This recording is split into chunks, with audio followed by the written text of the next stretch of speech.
A cup of coffee, a sandwich, and you.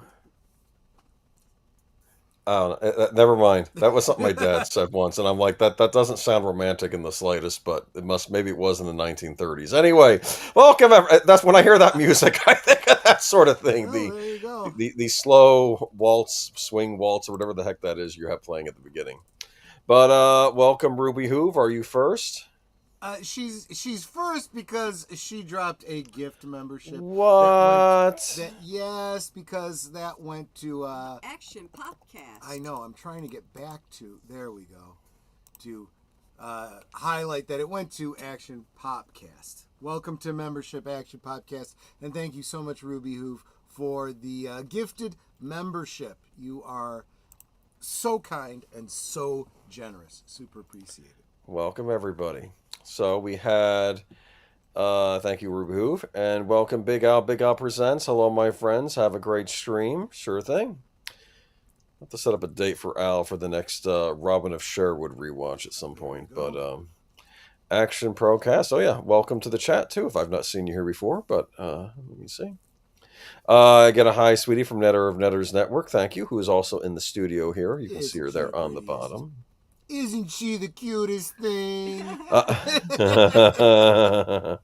just adorable. Depensec, welcome to good evening to the Geeky Geezers. Thank you. I don't know, man. I'm feeling old. I'm just old. I remember when Back to the Future was the big movie of the summer, and that was 40 years ago. Yeah, and now we are beyond the point where they went forward in time to. You know, that's what's crazy. What I loved about Back to the Future, and I don't know why more shows and things don't do this, like, if you're going to set something in the future, make the future kind of ridiculous. Yeah, exactly. And they did that. Because, everything just... Well, unfortunately, there was a lot of movies that came out in the 80s and 90s that had ridiculous futures. And I'm thinking like Idiocracy and Demolition Man and Judge Dredd. And we thought they were ridiculous at the time. Didn't realize how accurately they would predict the future. Escape from L.A., which we just watched recently. Especially Demolition Man. Volume, Troy. Oh, what's going on with the volume now? Big Al, is it too low? Let us know if Troy sounds fine. Yeah, it's not enough to say volume. You gotta tell me if I'm supposed to go up or down. And then we can fiddle with it for the next 20 minutes. I'm kidding. I'm messing around. Right. Maybe I'm too loud. I'm wondering if it's on my end, not your end. That's what I'm worried about. Sound good to me. Well, Troy sounds good to me as well. So I could always mute this and then go. Never mind. Let's just say hi and let's just go with it. You can always smooth it out in post, right? Okay. Yeah, well. Al says you need more volume. Oh my goodness. It might actually be that you are, your volume is hot, and so I have to. Well, but see, this is the problem. I max mine out completely. And, how do I sound? You sound fine to me, but now my system. How do I sound? Can you hear me? You sound good. Yes, I can. Can you hear me? You sound great. Yes, I can hear you. Okay, I pushed a button on my stupid headset here. Okay, so let's see how it is. Okay. All right. So anyway, let's keep going. Don't forget Back to the Future. What about Back to the Future? I'm gonna have to bail on you and reboot because I can't get my system configuration. All right. So I'll just say hi to everybody in the chat. Let me see. Hail all, smash the like button and enjoy the show. Definitely enjoy the show. We have a lot of other shows going on this week, which I usually save at the end of the hour. We will be having a cool discussion on Tuesday on Sparkwood. I can't fucking access my... Well, hi, everybody. So let's see here. Let me see. Welcome, everybody. Boomer, good. Okay. Well, I tell you what, next time I think I have a spare headset lying around. I might try that next, just to make sure. But yeah, on Tuesday we are going to have a discussion of Mulholland Drive on Deleted Scenes channel, Sparkwood 21. we have so many interesting dissections to go through with that movie, so that should be quite interesting. What's up, my fellow old farts? Welcome. Troy's just recalibrating his mic. He'll be right back. And let's see here. We've got Quaplaw from Hail and High Wind, probably's High Probability Central. Welcome, Gorilla's Random Thoughts. I know I have to say it, Quaplaw, right? Anyway, anyone in the chat get one of those Nintendo Switch 2s? Just out of curiosity? Anyone? We'll be talking a bit about that tonight. Do not put in your copied who you call an old geek. My hair only just started turning gray. Hey, let me see. Hi, sweetie. You get a hi, sweetie, from Netter of Netters Network. I heard Troy's 4-letter calibration. Well, he can censor it after the stream. Anyway. Bonjour, Netter of Netters Network. Yeah, we do try to keep it a little clean here on the channel here. But welcome everybody. I don't know if any of you caught Friday's stream. We were doing the summer movies of 1985, but there are many other movies released during that year, and we'll be covering those this Friday, unless things have changed on Last Call with Troy Pacelli. And we will be discussing the other movies that came out that year, including a certain chapter in the Friday the 13th series, and Commando, the great action movie with Arnold from the back in the day, where it was a quite a feat. Let off some steam, Bennett. I recall someone saying that in the chat last time. But anyway, I had to laugh at my analytics. I just got monetized and over half limit monetization and aren't very friendly. Oh, well, I guess that happens. Commando was awesome. Yes, it was. I used to say that there were dumb Arnold movies and smart Arnold movies, and I used to throw Commando in with the dumb ones, and then I realized that the directors and makers of it were actually trying to kind of make a parody of action movies. So I think I was trying to take it seriously when I should have just not taken it seriously. For instance, there's a scene in Commando where, the villain is in a telephone booth, and the people behind the movie said, most action movies, you have the guy yanking the villain out of the phone booth, right? But in this, we have Arnold pick up the entire phone booth off its off its base and throw the phone booth, because it had to be that much more. But I don't know, though. I got to say, though, Back to the Future holds up. I was watching that last night. I'm probably going to get to the sequel at some point this summer as well. Not that I'm picking on modern movies at all. I just need to find something I want to go see in the theater, and I'm leaning toward 28 years later. No spoilers in the chat. I will not be happy. You'll make me cry. You don't want to see that. It'll be You very think there's ugly. going to be a trick ending? Well, I know there's going to be a trick ending because it's supposedly part one of a trilogy. So it may not necessarily be a standalone film, but anyway. Gotcha. Well, I think we should kind of Back to the Future 3 was fun too. I like them all. You okay there? I think so. Oh, I should be. I gotta lower you a little bit. That's okay. I'm fine. But yeah, let's go ahead and bring up the presentation because we want to get to the good old days. There we go. And I think because we were talking so much on Friday about 85, the movies of 85 we saw in the theater, but then I'm thinking, well, there was another big thing going on with movies in the mid-80s at that point, and that was, of course, the video store, the mom and pop video store. Did you have one of these you used to frequent? I worked at one! What? Yes! So Be Kind, Rewind. Oh, Troy likes your sound. I'm sorry.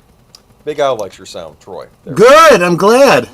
It's like I can reach right into his room right now. What's up, foul mouth Troy? Yeah, he dropped the naughty word.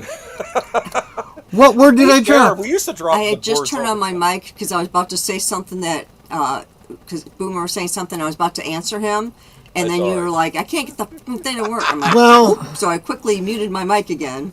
That's all right. I'm gonna feel like dropping f-bombs when we get to a certain story later on tonight, featuring a certain producer that will not go away. She'll never go away. So was Major Video a chain, or was that literally just a one-off? That I don't know, because I know Okay. there were other video chains, but Blockbuster pretty much cleared everybody out. But I want to say, was Network Video a chain? Do you recall, or was it not? Was which? Network Video. Does that ring a bell to you? That I don't know that Yeah, one. I was no. in the Northeast, so it could have been local just for New Jersey and New York. Sure, I sure. don't know. I remember though we had a really cool poster from Network Video. I couldn't find it online, unfortunately, but I remember we had a really cool poster, and it was a Star Trek poster that we got from there. And what it was it was a painting, and it was Kirk, like, kind of putting his hand up, doing the live long and prosper thing to Spock when he's on the other side of the dilithium chamber. And it took me years to realize that's the scene from the end of Wrath of Khan when Spock's Right. dying. Right, And, exactly. They did a cool little painting out of that, and I kind of wish I could find another copy of that somewhere. It's a really cool print, and it's like, and it says Star Trek under it, and if you think about it, what epitomizes Star Trek more than that scene? I mean, there are other scenes too, I'm sure, but that's Sure. a Star Trek moment right there. Absolutely. But here we go. We had Network Video near me back in the day. Okay, so that was a chain, maybe just not near in the Chicago area. But I'm thinking too, mom and pop video stores were big. I'm trying to think like the pre-Blockbuster days. That's what I was trying to go for. Like here is Yeah, a scene absolutely. at a busy video store. You got the clerks behind the counter there, a line waiting. If you look up, what do you see on the wall? These fancy posters. That's one for Gremlins. Yes, it is. In the corner there. And Yeah. yeah. Now, what I did at the... So, the other thing, too, and you can't see it, I imagine it's probably just off camera to the right there, would be the stacks. Just like at a library or something, you would have these stacks, rows of videos. And the VHS tapes would face outward. Exactly. And I used to create... Because we'd put them in sections. And I was the OCD one. I was the one who was always going and rearranging things and putting things back where they belong. Yeah. And then if there was nobody in the store, I'd literally start alphabetizing things. My boss thought I was nuts, but he also thought it was great having me on the job. But I would make up signs, that would be... This was before, you had like fonts on computers and stuff. I did all these things freehand. And I would do these, and I would mimic the fonts of the popular movies. So like there was one, again, it was I was Italian. My mom worked there. She's Italian. The guy that owned it was Italian. So we of course had a section for mob films, and I did it in a pastiche to the Godfather, with the puppet hand and the marionette hand and the lettering and stuff, and that was That's cool. And did you have like a Scarface in there too? Oh yeah, sure, absolutely. In the Brandywine, Maryland, where I grew up, we had a local video store called All Night Video that closed at 9 p.m. every weekday and closed on Sunday. So it's not All Night Video then. That's false advertising. I'm sorry. Look at the poster. You got Voodoo a Kill. We just mentioned that one last night. Right. What else is on the wall over there? What's MASR? Is that what that is? No, that's Mask. Oh, Mask, the sheriff. The movie with Rocky, the story of Rocky Dennis, right? That's right. Okay. Yeah. As a matter of fact, last night on Netters Network, we did a watch party of The Freshman, and I was telling the story about how I received, the video store I worked at received a pre-screener for it. They always sent you these screeners for you to watch and decide how many you wanted to order, and I said, well, I think it goes without saying we're going to order at least one of this movie. I said, I don't know how many we should order because, let's face it, I don't think it's going to be a huge hit. But that one went into my little, mobster section. And that was, what Mask did? No, The Freshman. I just said we watched The Okay, Freshman I'm sorry. last night on Netter's Network. Yeah. Yes. Well, that is a mob movie. How did it hold up, by the way, The Freshman? Last night everyone was saying it was great, whether they'd seen it before or not. It was a lot of fun. But as I pointed out as we were watching it, I did say you might want to go back and rewatch it after you've seen it all the way. I said I didn't want to ruin the ending because there is a bit of a twist, but after you've seen the twist, it's worthwhile to go back and see it knowing what you know now, type of thing, because you pick up a bunch of things as you go through it again. Can a mob drop channel links for Netters and Boomers, please? Well, they are both in the description below, but if a mod could go ahead and drop those links, that would be awesome too. Sure. In fact, all of you that are coming up with the little green memberships, you guys are also linked below too, so make sure you're following each other as well. So, but it was a cool time. This is how it would look on the shelves sometimes, right? Maybe not all the time. That looks a little more cluttered than what is that? That looks like Black Dahlia. Oh, I remember that one. Candy Stripers. Yeah. This looks like 90s. Yeah, but to be fair, you still have Mom. And this must be like a horror section. Yeah, I did find a lot of horror sections. You get some lurid video covers sometimes in these stores, but yeah, there you go, movies for sale. But that's another and movies for sale. So this was again, I think I've talked about this before. Back when VHS and hey, welcome Real Wade Nation Gaming Clips.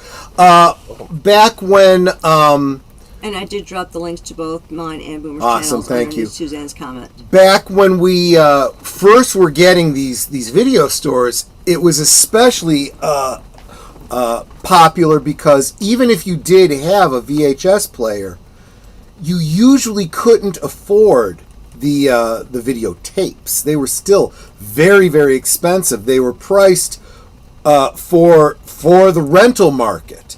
And they would be spending over $100 per tape with the expectation that they were going to make back their money in the rental fees.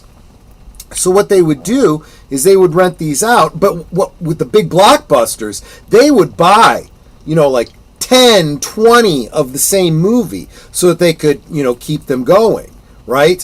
When they hit their point where they broke even, then it was time for them to start because you got to make room for the next big hit. You sell about half of them. So now you're buying the previously viewed VHSs for a much more reasonable price. And that's how most people were able to afford a lot of their VHSs back in the day. We had some of those. I had a Terminator 2 previously viewed. Yeah. Which, let's face it, it was hit or miss because sometimes you'd get one that was lightly used and sometimes you'd get one that it was returned after the kids had gotten their hands on it, got crunched up in their machine and rewound back would scramble at a certain point in Fast Times at Ridgemont High. I was just thinking exactly the same thing. She's getting out of the pool and all of a sudden it gets all fuzzy for some reason. No, the director of that movie said she'd heard stories that the VHS tapes from rental places, I guess people were pausing that part a lot. I would imagine they would. The miracle. Probably because, until the kids got old enough to discover that, Playboy always had, the year in sex, and then they would have those snapshots on the last page of the... I've heard. I don't know how I would know that. First videotape was a previously used Aliens. I'm trying to think what the first videotape I ever bought was. It might have been Night of the Living Dead, but I could be wrong. I want to think it was Night of the Living Dead. I know what the first one was that we got. It was The Wizard of Oz, and we spent a butt ton of money on it because my mom said that one was one you wanted. You wanted it brand new. Yeah. Adjust the tracking. You always had to adjust the tracking. Yes, I remember adjusting the tracking. That's right. In the butt. And it was, if you recorded something off TV and it was different tracking on the same tape, you then have to adjust it. I think later on you got VCRs that would adjust it for you, as I recall, but earlier on, yeah. My dad bought a runner. Okay, great. I believe, too, that the American VHS tape was actually the European cut, not the American theatrical, but I could be wrong. By the way, welcome, Zach. Was Easy Rider, the ending got worn out? I don't remember the ending of Easy Rider, so I just can't recall. If you want to see guys on bikes getting shot to hell, then that's the ending too. Well, okay, well, there you go. But let's move on to, and it typically looked like this, Video Quest. Next door is a tanning salon, so you want to get your tan on for date night, and then you rent your video for to bring your. Was that actually common? Because I don't really. I don't know. I'm that. Just guessing. Why is there a tanning thing next to the video store? Well, I'll tell you why.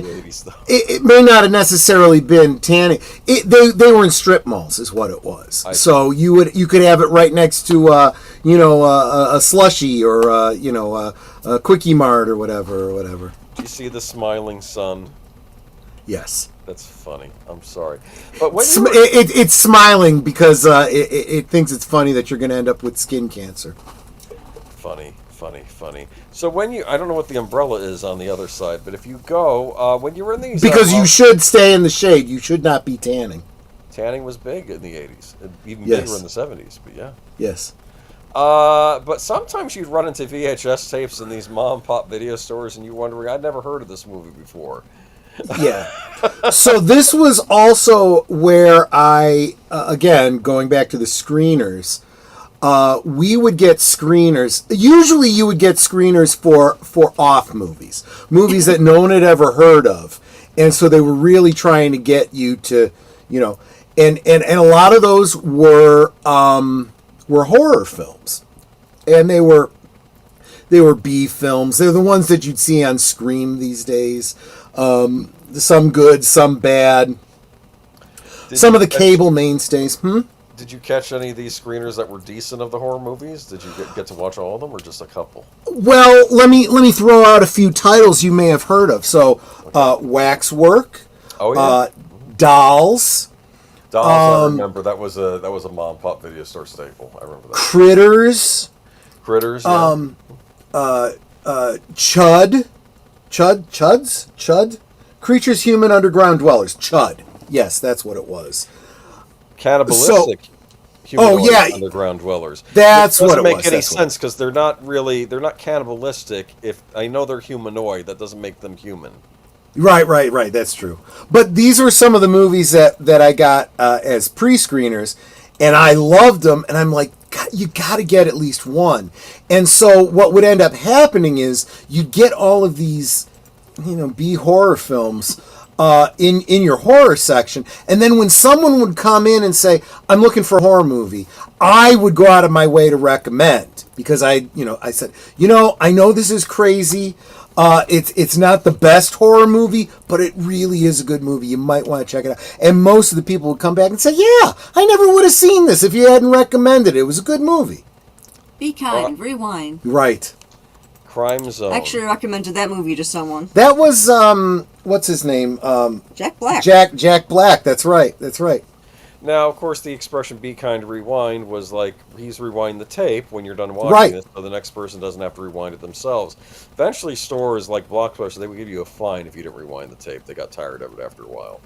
Right, because what would happen is, as the video store proprietor, or just Joe teenager behind the thing, you'd have to rewind the video yourself before you could put it back for someone else to, because you really didn't want to send them out if they weren't rewound. I know there was a lot of stores that were lazy about that. We weren't one. We always did.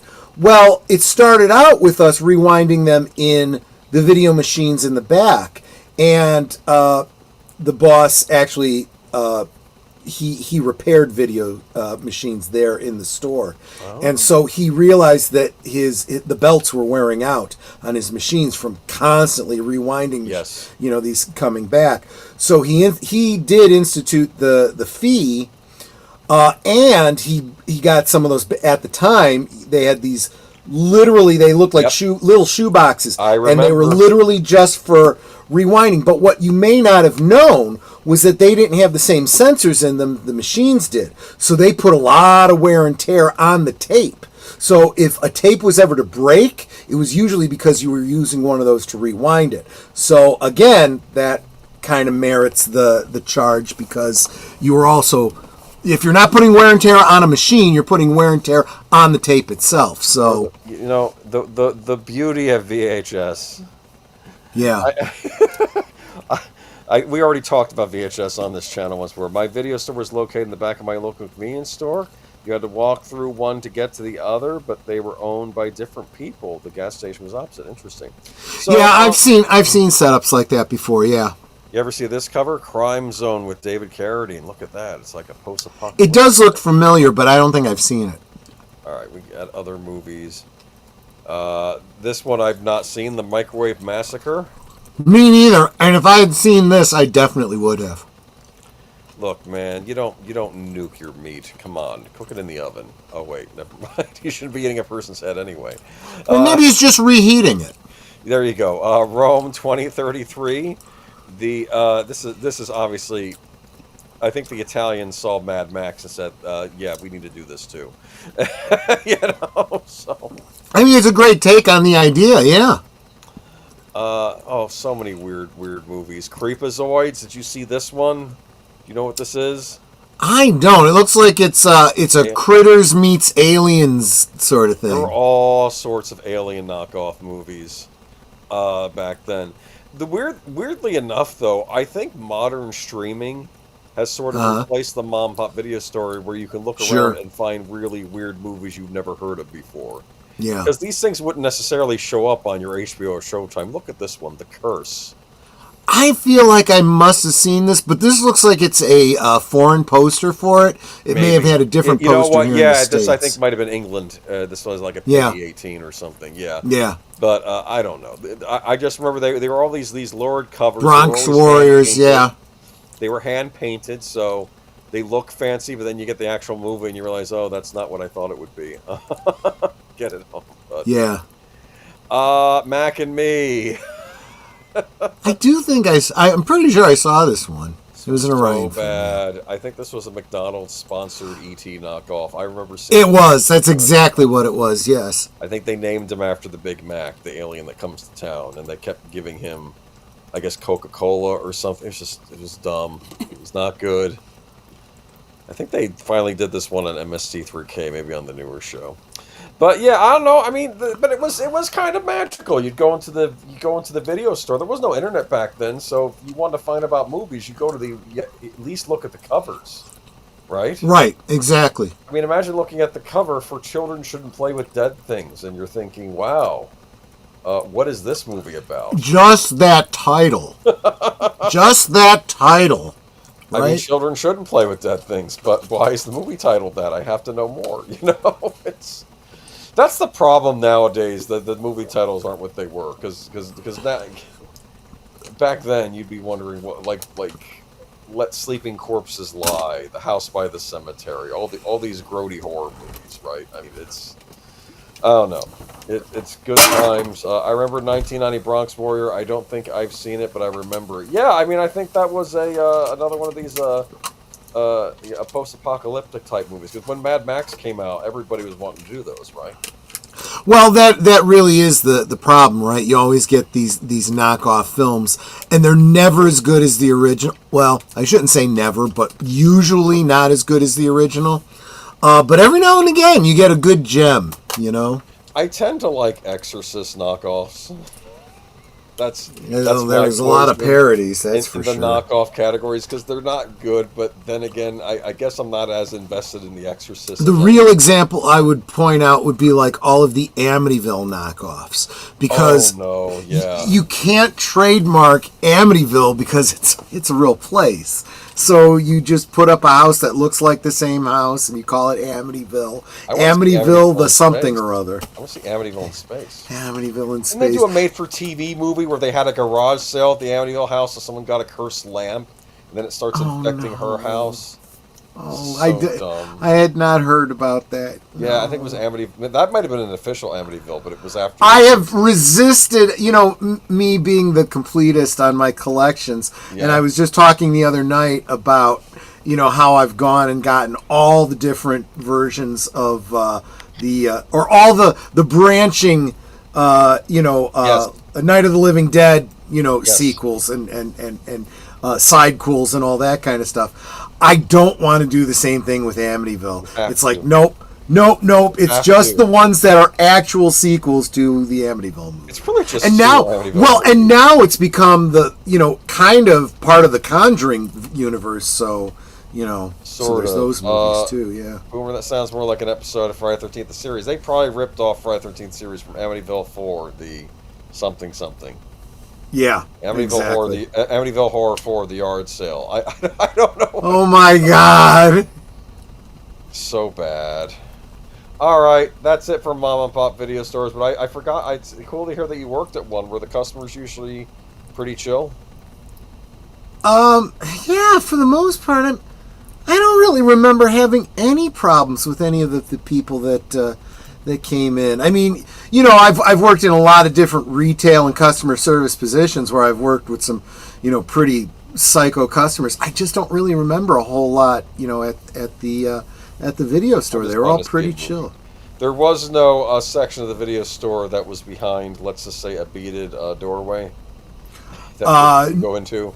No, but what they did have was did have that. Yes. Well, what they did have was a little box section where instead of having the video boxes, on display, they were broken down, and you would go through them like you were going through a card file. And it was the 18+ section. Oh my goodness. Yeah. Okay. Yeah. Well. And it was like not quite behind the counter, but like just adjacent to around the corner at the counter. So, yeah. And it was the other side of the horror section, so usually the kids wouldn't have been back in the horror section. So, but yeah, in theory, we would chase off the kids, but honestly, that was never really a problem. The adults that were there did just fine. Better than to look through the book, or they. Well, and the kids were also up at the front looking at the kids' movies. So, So no, we didn't really have a problem with that. Geek Flag says customers were less of a pain in the butt. I don't know. I remember late 90s, early 2000s, though. Yikes. Honestly, I just feel like it was the nature of our... I can't speak for all video stores, but I think it was just the nature of our video store, because it really was that kind of, connection with the customer of, the suggestion or, oh, really? Do you like that movie? No, it's fine. It's just not my thing, or what, and we get into talking. Well, you hear how I am with movies here on the channel. So I was like that at the video store. So I think people really enjoyed that kind of, repartee, so to speak. I think that's missing in the modern world a bit when you go out to read. You think when it's all on an app and you don't actually talk to a real person, you check yourself, you think. Yeah. All right, moving on to Geeky Geezers. I've heard of those two guys. The dismal news. Actually, no. First, we have to start off. Well, I guess this is dismal because it's an in memoriam, but yeah, it's we sad. In memoriam tonight, and I do welcome Netter to chime in. But yeah, we have a Food Network star who did pass away, Anne Burrell. Food Network star, age 55. Submission from Marc Malnekoff. Chef and popular Food Network television host Anne Burrell has died. The network and her family confirmed Thursday she was age 55. We're deeply saddened to share the news that beloved chef Anne Burrell passed away this morning. The Food Network said in a statement to CBS News. Anne was a remarkable person in culinary talent, teaching, competing, and always sharing the importance of food in her life and the joy that a delicious meal can bring. Our thoughts are with Anne's family, friends, and fans during this time of tremendous loss.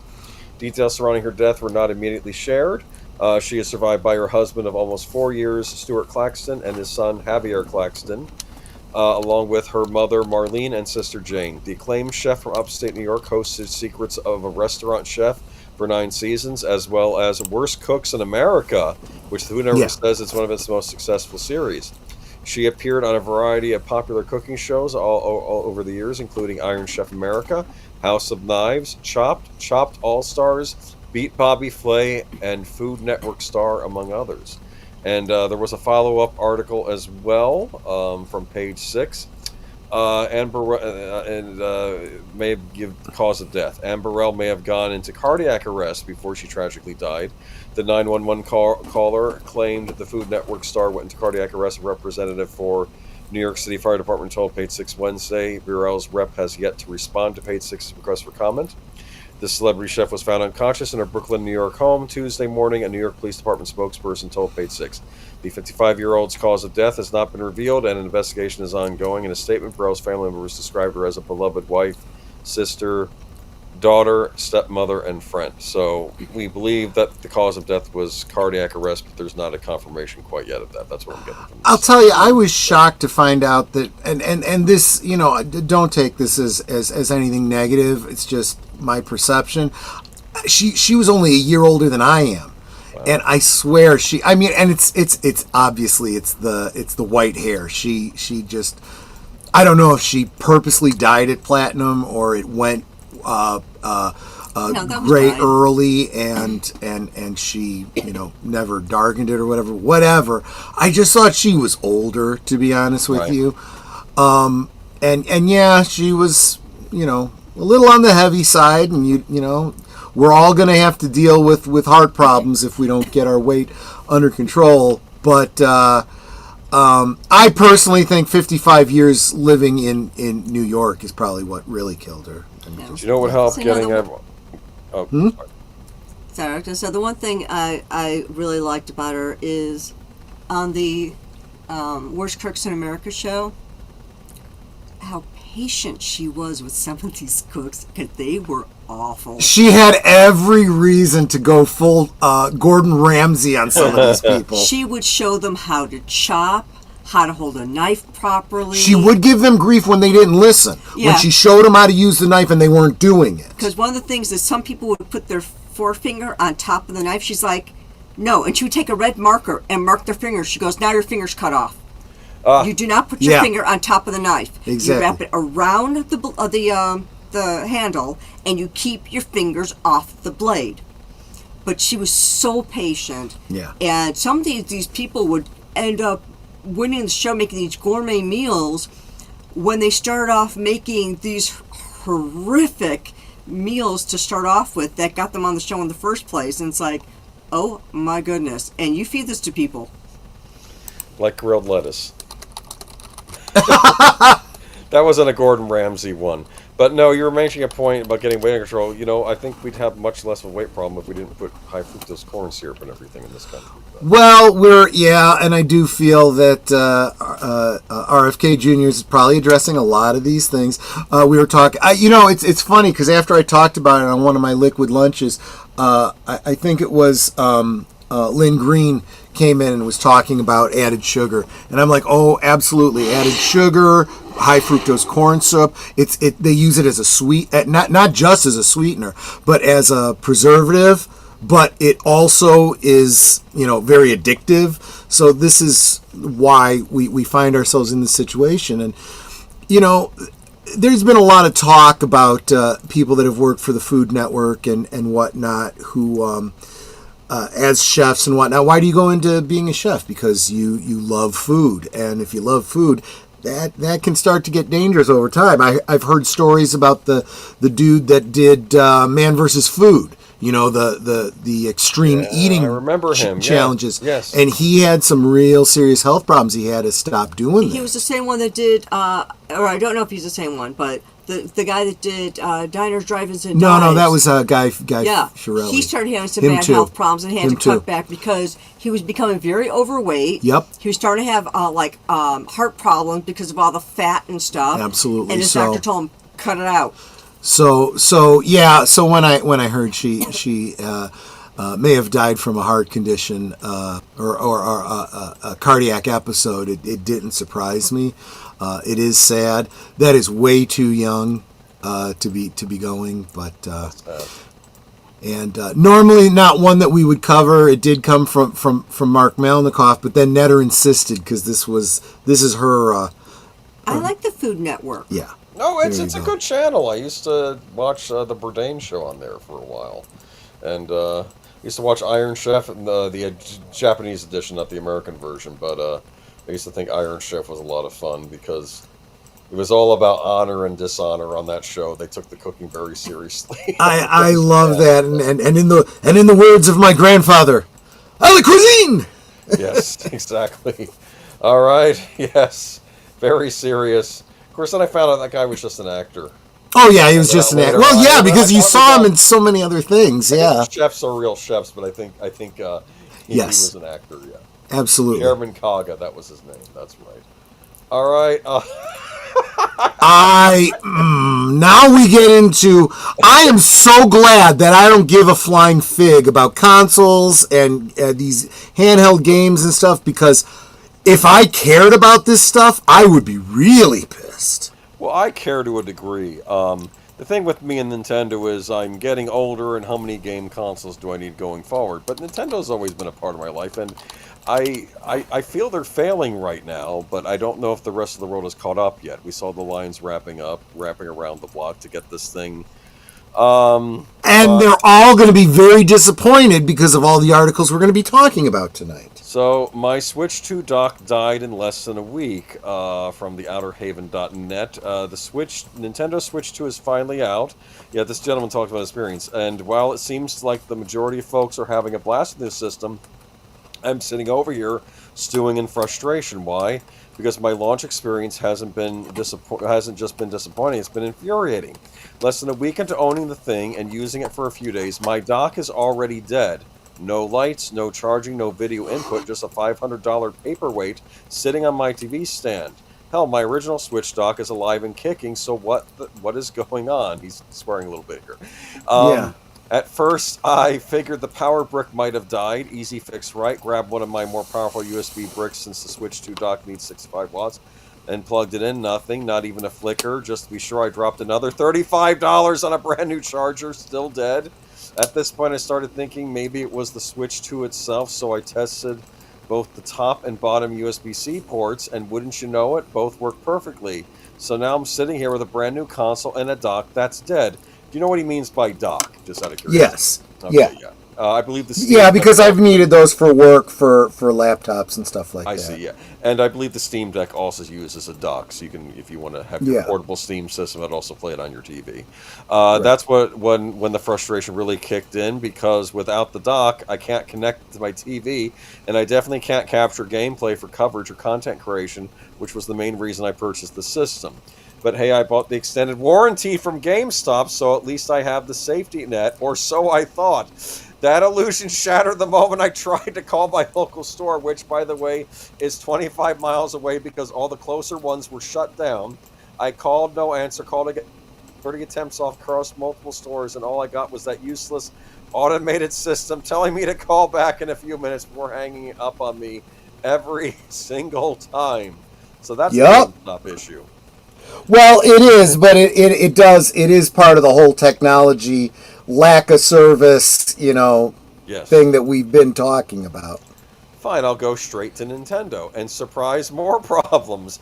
I gave the rep my serial number, and they proceeded to tell me they can't find it in the system. I go to Nintendo's website, check the warranty status myself, and boom. Unfortunately, we were not able to determine the warranty status of your product. What? According to the reps, it's probably because GameStop never sent the registration info over, which means as far as Nintendo is concerned, my warranty doesn't exist. After going over scripted questions that didn't help, go figure, the rep realizes that there is a problem. I just wish it didn't take 20 minutes for them to figure that out. Now here's the kicker. Nintendo is happy to repair my unit for $180. Plus the cost of shipping on a brand new console that launched less than 2 weeks ago. Somehow this is all my problem to deal with. I have to break in this article, tell you a little story about the Nintendo Wii. Okay? I have the Nintendo Wii. Out comes Wii Fit Plus. It's like Wii Fit, but plus, more stuff on it. Okay. I'm playing it one time on the console, and then suddenly the Wii console says it can't read something, something's wrong. What the heck? I called Nintendo, says, you guys got to take a look at this and find out what's going on. And they said, okay, you'll have to, it'll cost 50 bucks. I think it died back then, it's $50. That's still $50. Or maybe it was more than that. Maybe it was 75. I don't remember. So I sent it off to them. And of course, new Super Mario Brothers Wii comes out in the interim. So I have to wait to play it till I get this console back. Then I get it back. It's working fine. I then stick Wii Fit Plus in again. And then suddenly the same weird error message came in. Turns out it's this weird glitch with the disc of Wii Fit Plus. There was probably nothing really wrong with the console. But that weird message that made you feel like the Switch was bricked. I think if you turned it off and took the disc out, you were fine. Oh, so, okay. I guess nothing new under the sun. But anyway, I hated the Wii. I hated the Wii so much I wasn't going to buy another Nintendo console after that, but I did eventually get a Switch. Yeah, see, but you did. And, you know what? You've never regretted it since. I have no complaints about this regular Switch. I got it many years. That is what I'm hearing from a lot of people. It's this new one they're having a problem with. I bought it late, though, so just another reason you never want to get a console at launch. What if there are bugs in the system? Now, of course, this didn't used to happen with Nintendo consoles. I bought a Nintendo 64 at launch. Thing still works. It never broke down because they had quality assurances back then. I don't know what's happening with this thing. This could just be a fluke, maybe. But, okay, but anyway, let me get to the article. Okay, after going over scripted questions that didn't help, go figure, the rep realizes that there is a problem. Okay, sorry.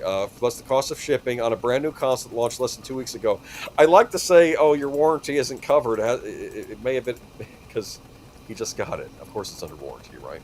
Right. I took the repair ticket, but haven't submitted yet because, let's be real, that's highway robbery. That's a lot of money for a repair job on a brand new system. Well, yeah, and it brings up the question, why am I paying for something to be repaired when I've just gotten this damn thing? You know what? I will give Nintendo points for back in the day. I got the Game Boy Micro, and it had 2 little LCD dots in it. So I contacted Nintendo, and they said, look, we're going to send you a prepaid envelope, or prepaid box. You put the system, it sent it to us, and they gave me a new one, and they repaired it and sent it back free of charge, because it was still under warranty, it was new. So that's what they used to do. Yeah. Because it was like a brand new thing. So that's what they should have done with this. But then they realized it was happening too often, and because they're putting out a crap piece of I won't say it, and this is how you lose customers. This is what it basically comes down to. Anyway, so I handed over my credit card and mail in the system. I'm stuck using the Switch 2 in handheld modes. No dock, no footage capture, no real use for what I bought this thing for. Happy launch, right? GameStop still ghosting me. GameStop! So now I'm debating just driving to the store and slamming the box on the counter and demanding a replacement. I already know they don't have it in stock. Either that or leave it with them and let the credit card company sort it out, because at this point I've had it. I figured maybe I was just unlucky, but nope, a quick drive into the Switch subreddit, and guess what? Turns out I'm not alone. Other users are reporting dead docks. Docks overheating, fans not even spinning, causing the unit to run warm. They touted in the reveal that this was a much better cooling system.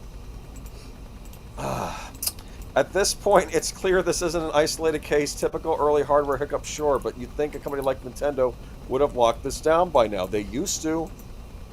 Yep. Like I said, my Game Boy Micro thing, I think that was a fluke, and they took it right away. As for those dealing with it, we're screwed. We're no spare units to be found anywhere. Nintendo wants to charge us for repairs. Retailers are MIA. It'd be funny if we went out to go look at all the GameStops and they were all boarded up. Well, with the level of service they're providing, they will be soon. Let me see, though, but not targeted to I Magic Ground went directly from Nintendo, but hasn't shipped yet, and then until then I'm stuck, can't test, so he might have bought a dock. You can buy spare docks from Nintendo. So yeah, this entire experience, it sucks. It's plain and simple. If your Switch 2 is working perfectly, then good for you. Hold on to it tight. Meanwhile, Nintendo is out here bragging, selling 3.5 million units, and I can't help but wonder how many of those are sitting in the same broken state as mine. Instead of patting themselves in the back, maybe the big end should focus on supporting people who shelled out the hundreds of dollars for a system that doesn't even work right out of the box. Someone at Nintendo says that, well, you already got your money. Right. It's giving off Joy-Con drift energy. That's another story for another week, because apparently that's happening again too, but I'm going to wait for more stories for that to come out. There's updates on this, though. I ended up driving down to the closest GameStop, again 25 miles, explained my issue to the store manager. He had heard this, and this caused him to cancel his pre-order. Wait a minute! So the store knows this is a problem. The dead dock issues are being reported more and more, much to his dismay. I'm not the first to complain about this, and he was also keeping an eye on the issues outlined. He mentioned that the store should receive some Switch 2 units by the end of the week, and he took down my information.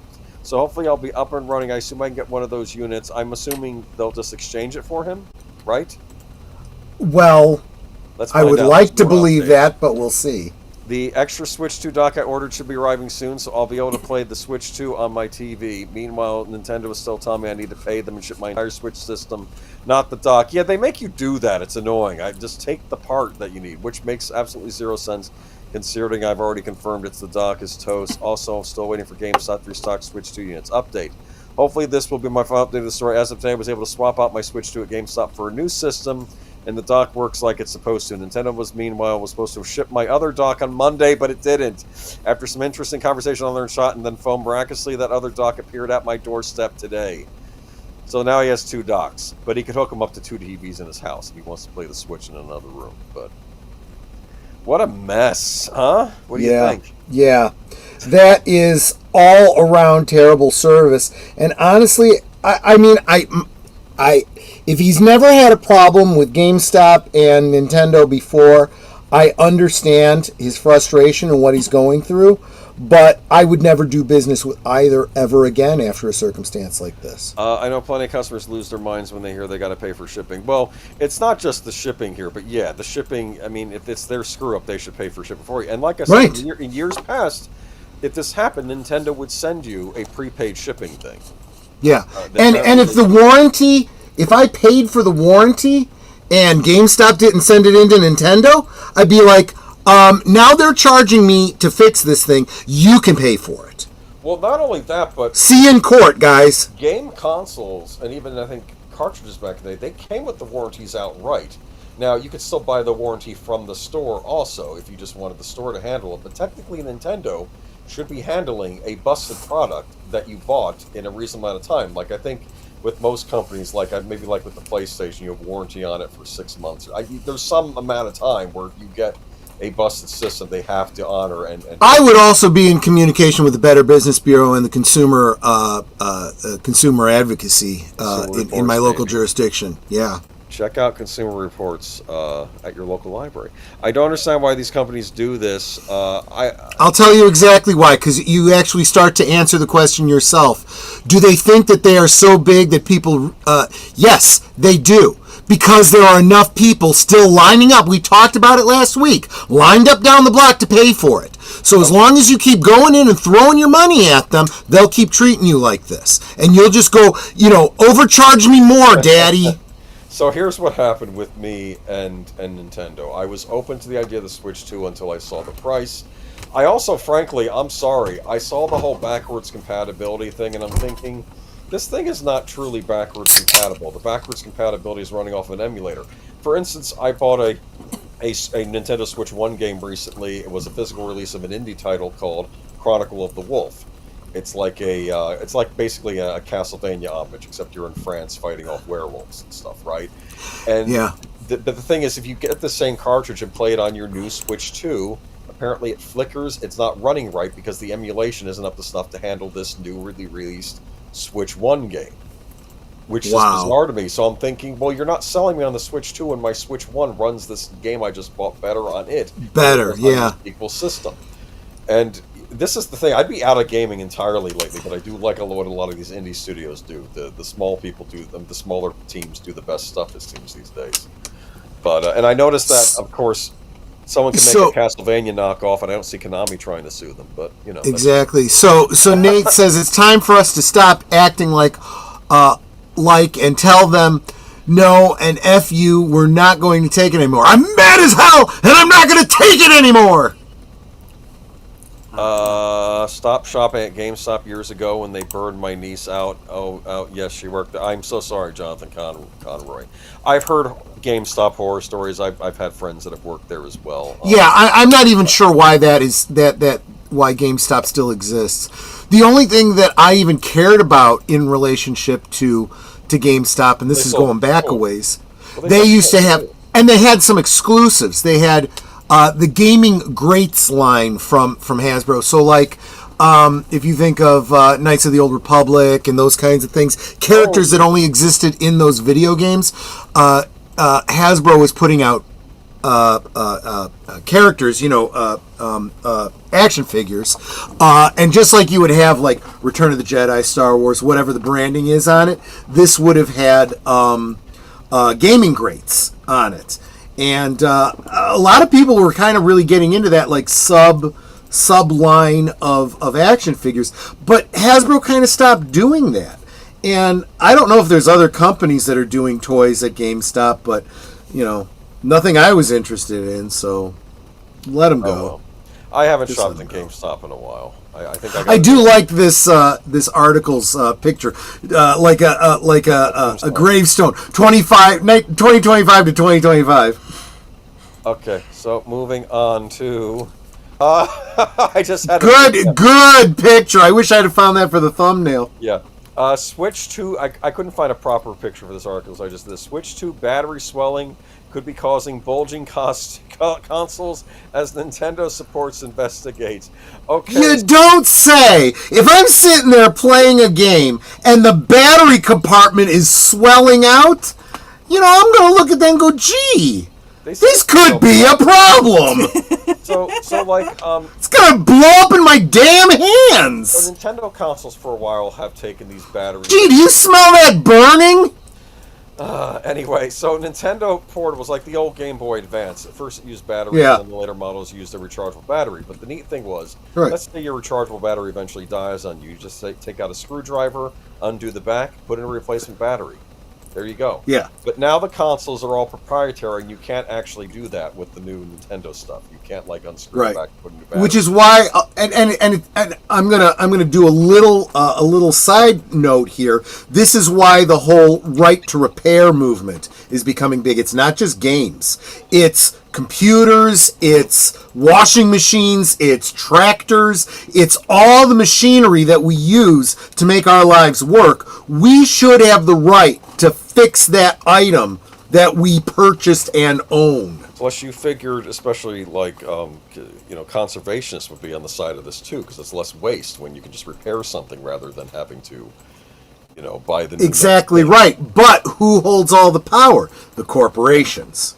So anyway, although it's not a widespread issue, some owners are observing bulging in their new handheld. So wait a minute, back up. You said that about the last one. Both articles tried to mitigate and say, well, it's not everybody, just some people, small minority of people. Screw you. If there's enough people to mention it, it's a serious problem, and it's probably more than you are implying. Oh, it could catch on fire every holiday season. You see videos of electronics going up in flames and burning cells in homes. Well, don't try suing Nintendo over it because you already clicked on the litigation thing. No litigation. Thing. Anyway, although it's not a widespread issue, some owners are observing bulging in their new handhelds. Most likely culprit is the Switch 2 battery, and Nintendo support is aware of the problem. On the other hand, the console's back panel is not rising exactly where the battery rests. Despite a successful launch, the Switch 2 battery has produced its share of concerns. The latest problem involves potential swelling, which can affect rechargeable lithium batteries. Several gamers posted evidence of bulging consoles on Reddit and social media. After contacting Nintendo support, the company told one consumer that it was investigating the issue. So let's say your dock is busted, but you can still play it in handheld mode, and then the battery starts just bulging out. And if neither one of those problems, we'll get to the next article. Several gamers posted evidence of bulging consoles. Okay. Tombut3 made a Reddit post showing a deformed handheld that's drawing attention. Well, it can be difficult to notice first the console's back panel is no longer even.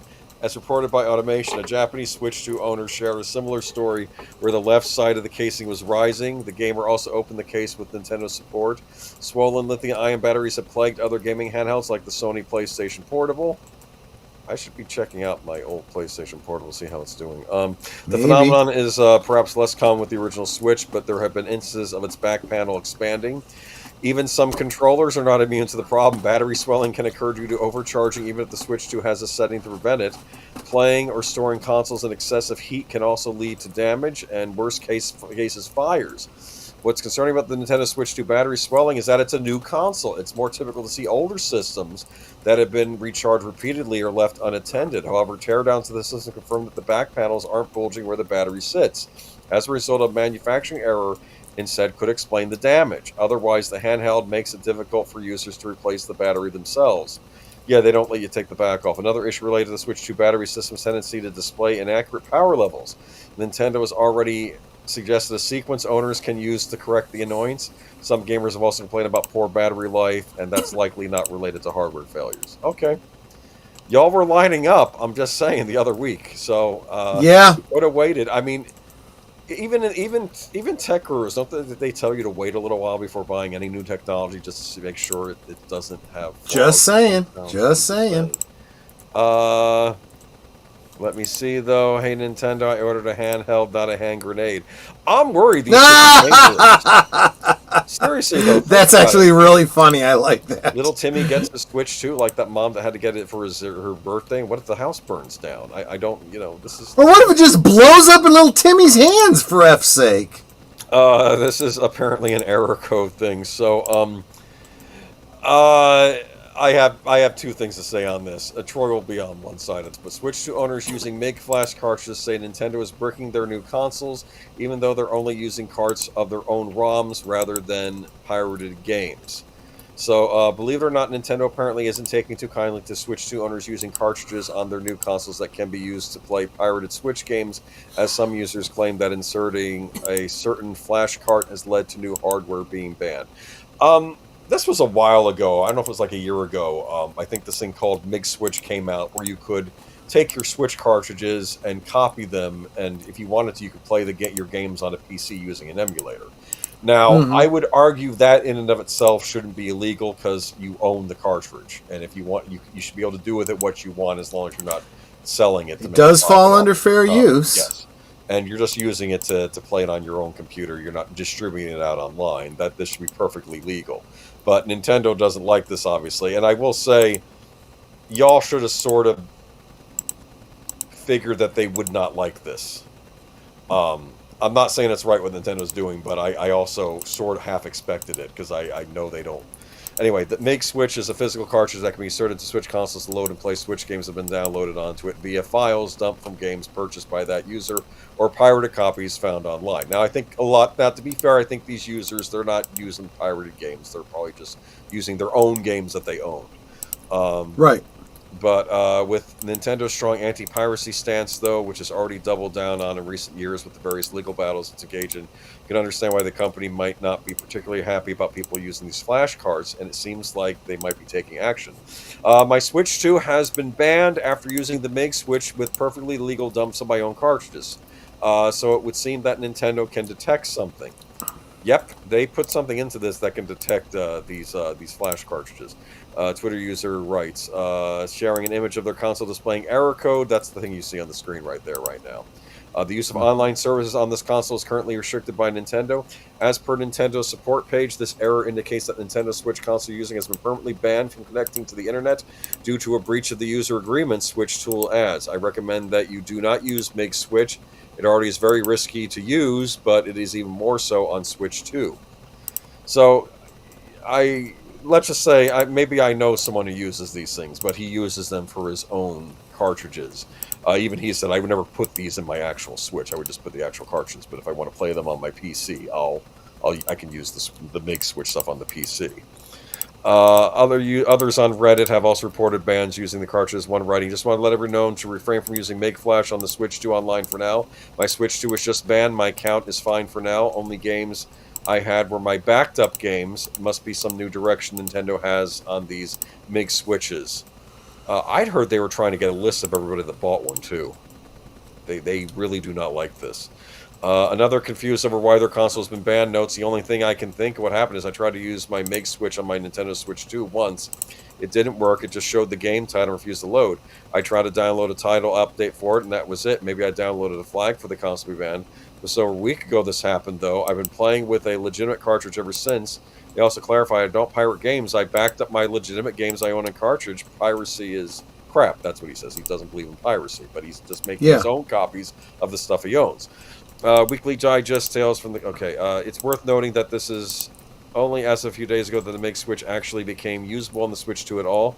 As a result of a new firmware update for the cartridge, the band's report all appear to have happened in the last 24 hours after this MiG switch firmware update was rolled out. That's bizarre. Mm-hmm. Oh, this is rather weird. We'll have to watch this space to see if it continues. Well, here's my take on it, guys. If this is how they feel, that's fine. Another way to prevent piracy? Making sure you never have anyone ever do business with you again. They won't be pirating it again, right? I don't understand why you can't even factory reset these consoles. Like, I own Apple products, and I know you have your own issues with Apple products, but you can always factory reset an Apple product and set it back to the standard. So why couldn't people just do this with the Switch? I can explain. You say you own it. They say no, you don't. That is where the disconnect is. So you're leasing a console for $500, more expensive than... You will own nothing. You will own nothing. If Nintendo are breaking consoles, customers should be able to return brick console for a full refund, and every customer should get together for a class action lawsuit. Unless they clicked on that thing saying you can't do any loss. Well, this is the problem. Unfortunately, you read the fine print of the agreement, and you realize you actually don't have a right to sue. You agreed to this, so fine. You Nintendo have agreed to never do business with me again because you will never get my money again. Problem solved. And I think I have an addendum article for this. Let me go ahead and read this one. Yeah. This is be very wary about buying used Switches right now. So this is from AndroidAuthority.com. The second Switch 2 market is already a minefield of bricked consoles. Reports of bricked secondhand Switch consoles already coming in. Nintendo has been banning consoles using MiG Switch cards with no recourse. This has major implications for the used Switch 2 market going forward. The Nintendo Switch 2 has only been out for a few weeks, but some lucky users have already found deals on secondhand consoles. Let's face facts. You want a Nintendo Switch, you can't find one. Exactly. They're all sold out. You go online, someone's selling it. Well, this is another thing. They also don't want you reselling. Because, again, as far as they're concerned, you don't actually own it. One Reddit user reported finding such a deal, scoring a sweet $50 discount on the console, even though the new consoles were sold out. Well, at least it seemed like a good deal until an error code 21244508. Is that what's on the screen right now? That is, yes. Yeah. Appeared on the screen during setup at home. This error prevents the console from using any online Nintendo services, effectively bricking the device. It's Nintendo's nuclear option, the war against piracy, and terms of service violations. And I think it's very, very clever that they use that term nuclear option, because nuclear option implies mutually assured destruction, which means they're destroying their potential customer base by treating people this way. For example, this is why I said that it's a POS is what it is. Do you think we're going to end up living in a future like I think on that cyberpunk anime that's on Netflix? The kid, he's like, I can't use my washing machine because I didn't pay the lease fee this month, because apparently exactly you buy a washing machine, but you can't use it unless you pay a monthly fee. Right. The error code prevents the console from using any online Nintendo. Okay, so for example, many users reporting having your consoles bricked after attempting to use the MiG Switch. Odds of a secondhand Switch 2 consoles being bricked are uncomfortably high. So keep in mind, you're going on eBay trying to get this sold out console. You may say, oh great, it's on eBay, $50 off. It's used, gently used, but it just came out. How bad can it be? And then you bring it home and you can't use it. And what happens if that person then contacts Nintendo? Are they going to say, well, we're not liable for anything because you bought it secondhand? That's what I'm very curious about. Pretty much, yeah. This creates a minefield for the secondhand Switch 2 market. There are currently no options to remove a console lock, so you must turn the console on to check that it can connect to Nintendo servers before purchasing. The user mentioned above managed to return the console and get a full refund, but if you buy a used Switch 2 from a private individual, or even worse, eBay, your odds of getting stuck with a brick console are uncomfortably high unless you can test the console yourself. It is better to avoid secondhand Switch 2 consoles altogether. The Nintendo Switch 2 retails for $449 for just the console, or $499 for the console and Mario Kart World. The game is a download code rather than a cart, though, so buying a bundle secondhand will likely leave you with a useless code, even if the console isn't brick. Yeah, someone already used that code, dude. Yeah. So, yeah, you're not really getting it for $50 off if you don't get the game. That was... Oh, Exactly. this is a mess. I can tell you that recently I factory reset my original Xbox One S with no problem. And I'd like to assume the newer Xboxes don't have this problem, but I don't know. It's a new generation, or the PlayStation 5. But if anyone in the chat knows, because I'm wondering if you just can't factory reset these things. This is very odd. It's like you say it's odd. I don't think this is odd at all. This is very much in keeping with their business model. So let's move on to... Boy, we have nothing but bad news tonight. Pokemon fans. I said you gave me grief about my thumbnail in relationship to this. I think they earned it. A Pokemon fan loses 20 years worth of data after performing Switch 2 transfer. A Pokemon fan has reportedly lost around 20 years worth of data from long-running game series after performing a system transfer from Switch to Switch 2.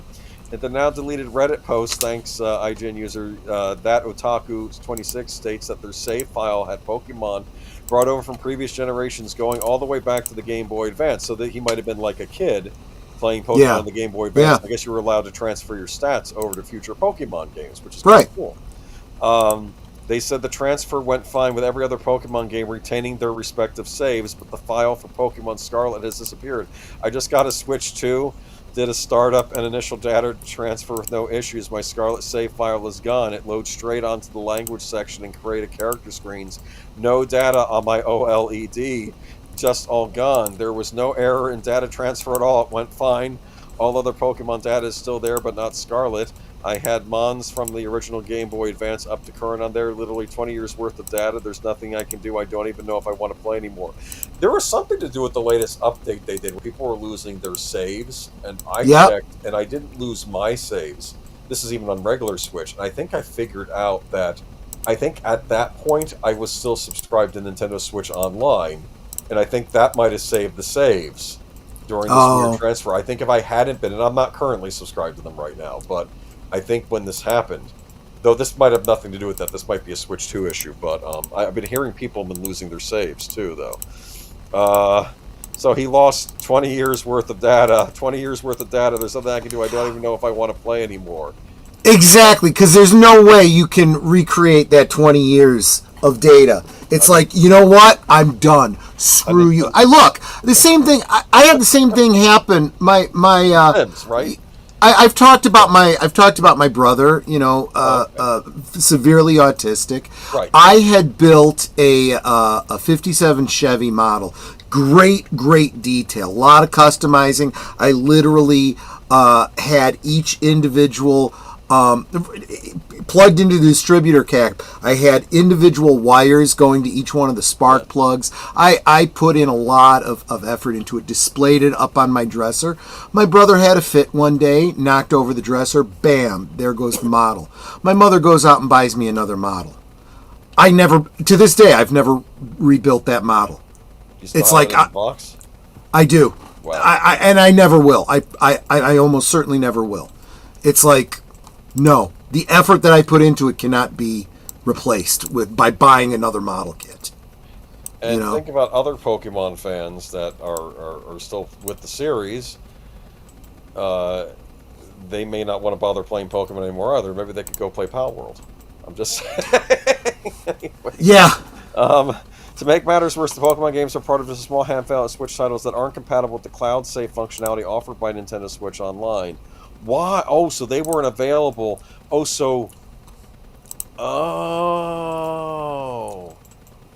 need to find out if I own any games that weren't compatible with Switch Cloud saves. Thank you for that. I will research that after. An alternative use to use Pokemon with save creatures that you deemed to be able. Okay, some Reddit comments included. I Am the Wire noted that the original poster should have considered this before performing Switch 2 system transfer. Oh. The fact that you didn't transfer all of your important Pokemon to home first is on you.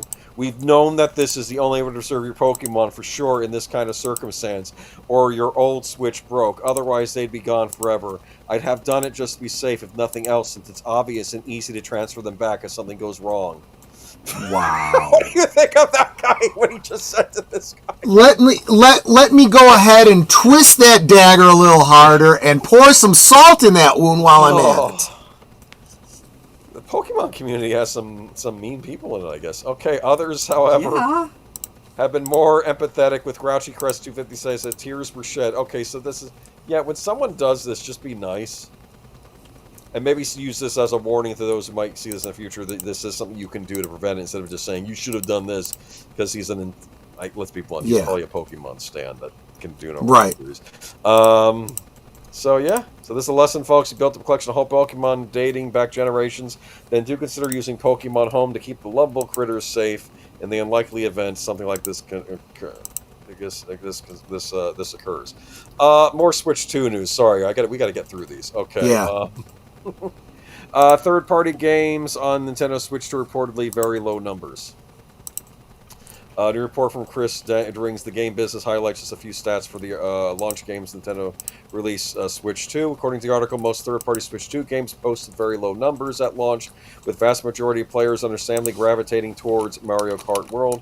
As per the data from Nielsen IQ, 86% of physical Switch 2 game sales were first-party, including MK World Bundle. If we exclude that bundle, the result would have been 48%. Meanwhile, the U.S. Okay. So, best-selling third-party games, as you would probably expect, Cyberpunk 2077 Ultimate Edition. Yeah, because they put that one on an actual cartridge, or card, instead of these stupid game keys that everybody else was doing. Yeah. I think people are rejecting the game keys, but I could be wrong on that. We'll know more as this stuff comes out. But, I don't know. See, everyone's saying the Switch 2 is doing well now. Let's see how it's doing a year from now. That'll be the big test. Yeah. If third-party games don't sell on the Switch, then they're going to lose third-party support. Period. That's what happens when that happens. That's not good for your console. Nintendo's been in that situation before, too, when third parties kind of failed, and it's not a good place to be. So, anyway, let's move on. We got a lot to get through tonight. Moving on to... and happy Donkey Kong Bonanza Direct. Every announcement. You excited? No. Okay. Well, Marc Malnekoff brought this to our attention, and there's some big things. Pauline is back. The Korean website might have spoiled the surprise early, but the game's initial reaction. Now we know the official confirmation that DK's Odd Rock companion is in fact Pauline. Yes, that Pauline.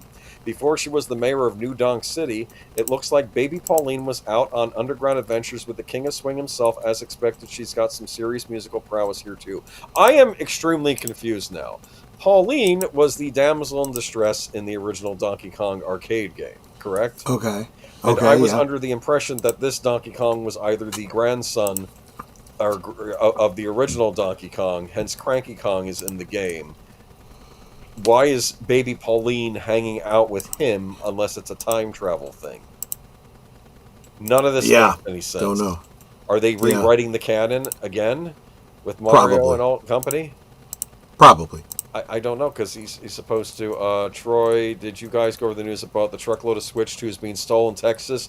I saw that, but we had too much of it. Yeah, apparently... We already had a lot of articles about Switch 2. I almost did that, and I was going to say some Tony Soprano saying, yeah, it fell off a truck. and I'm just thinking, everybody that gets these Switch 2s, they're going to, start using them, find out they're bricked, and go, I got gypped. That's something that would happen on The Sopranos. Paulie would be selling kids a bunch of brick Switch 2s. Yeah, exactly. DK skills, he's got punch, die, punch, roll forward, tear off. Cranky Kong and Rambi are back. Why wouldn't Cranky Kong be back? And Rambi's the rhinoceros that was in the original Donkey Kong Country game.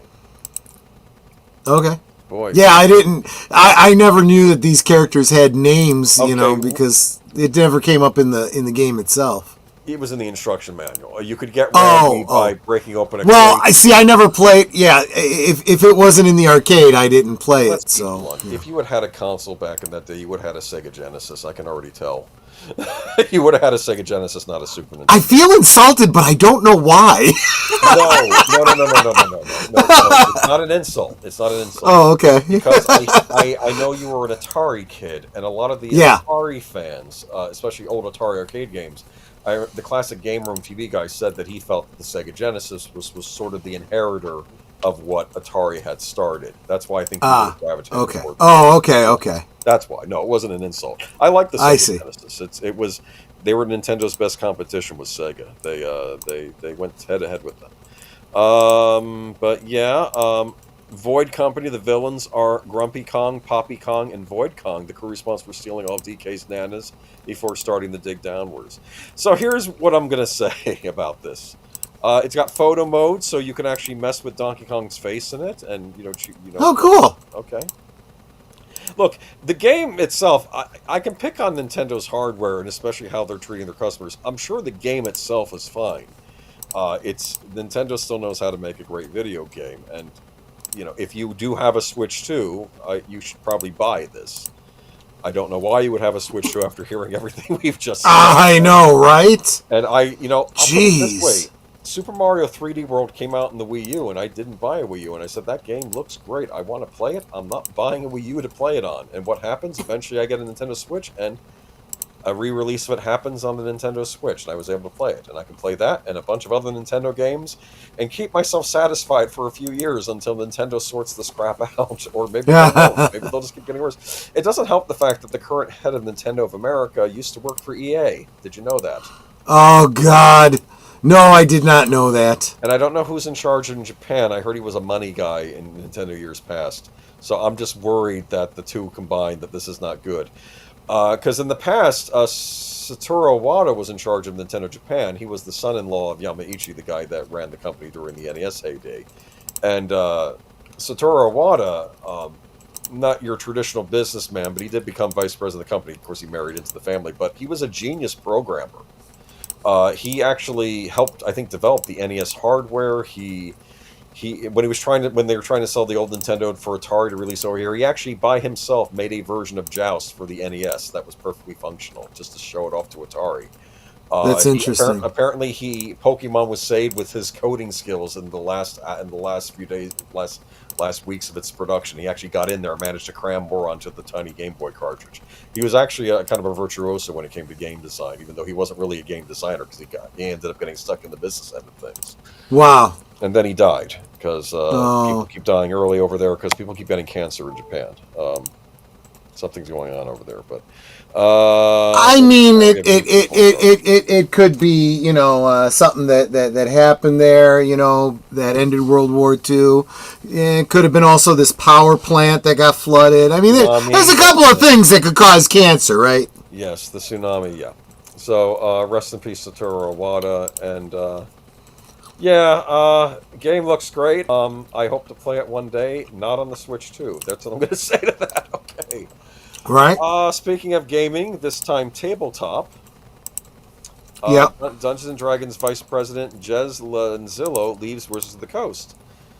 Another veteran member of Dungeons and Dragons brand team is leaving, with Vice President Jez Lanzillo announcing her departure from Wizards of the Coast. This marks the third senior member of the D&D team to leave in as many months, following recent exits of creative director Chris Perkins and game director Jeremy Crawford.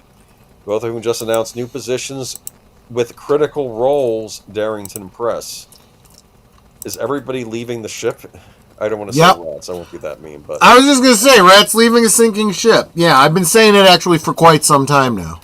Lanzillo has been with Wizards of the Coast for 8 years, having worked extensively in Magic the Gathering for most of her career before recently transitioning to the role of Vice President of Franchise and Product of Dungeons & Dragons. So, just what does Lanzillo's departure mean for the future of D&D? Below we break down the details. Jez Lanzillo, former senior executive of Wizards of the Coast, having worked extensively on both Magic the Gathering and Dungeons & Dragons. Lanzillo first joined Wizards of the Coast in 2017, where she helped spearhead the art direction narrative of a number of Magic the Gathering card sets. In 2021, she was promoted to Vice President of Creative for Magic, before being promoted again in 2022 to a Chief Staff role under then President Cynthia Williams, who herself left Wizards of the Coast after over a year. Are these good people leaving, or are these problem people leaving? That's what I'm wondering, too. Well, in many cases, it's hard to tell. We'll see how they work out at Critical Role. Okay. But as I know there have been complaints about the direction Magic the Gathering has taken. It's not something I play myself, but I remember people were complaining about. Well, those problems, I think, go higher than the game people. Maybe. But the other thing is, who's been making the bad decisions at D&D? Hasbro? Well, I would say it's the people that Hasbro has put in charge. So, yeah, it could very well be a lot of these people that are leaving. We'll see how they do over at Critical Role. It's still not entirely clear why Lenzilla is departing Wizards of the Coast, given that she was only recently promoted to her new Vice President role a little over a year ago. In her past posts on LinkedIn, she notes, "After 8 years at Wizards of the Coast, I have made the totally reasonable decision to leave a job where I got paid to argue about whether fictional lizard people can have tails. Of course they can." My trajectory... Well, that's being stereotyping, man. I'm sorry. My trajectory at Wizards has been wonderfully unhinged, leading creative during an absolutely wild ride of Magic the Gathering, doing business things as Chief of Staff, and finally getting to be Vice President of Dungeons & Dragons franchise, which is either the best job title ever invented or proof that late-stage capitalism has finally achieved absolute absurdity. Take that, liberal arts naysayers. Well, there you go. That tells you all you really need to know. Is she a Wokoso? I'm getting a whiff of that here. Wizards turns imaginary worlds into real communities, which sounds fake, but is actually the most satisfying work in the world. To everyone that let me champion this mission while constantly asking, can you add more glowies? You are perfect, and I love you. What is a glowy? Glowy? I have no idea. Is she the one that put the wheelchair? Probably. Yeah, probably. Okay. It doesn't bode well for D&D. Oh, crap. I lost my space. Anyway, do you think this bodes well for D&D? I'll ask you that question since I lost my space.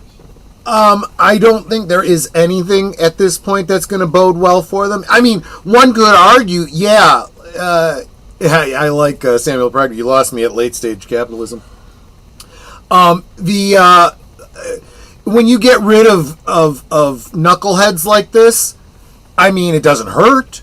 It's a step in the right direction. I just think that it's too far gone now. She literally set the ship on fire and said, "This is late stage capitalism." I guess it is. When you have a bunch of neo-Marxists setting everything on fire, I guess that's what late stage capitalism looks like. There's no reason why D&D couldn't still have been profitable. It had a big resurgence after Stranger Things and, of course, all the online gaming. You could have made it something cool and fun again. Yup. And, of course, exactly like you said, you don't let that spoil your fun because you just go ahead and... Yeah, I'm still playing... See, this is the other thing, too, because we're talking about...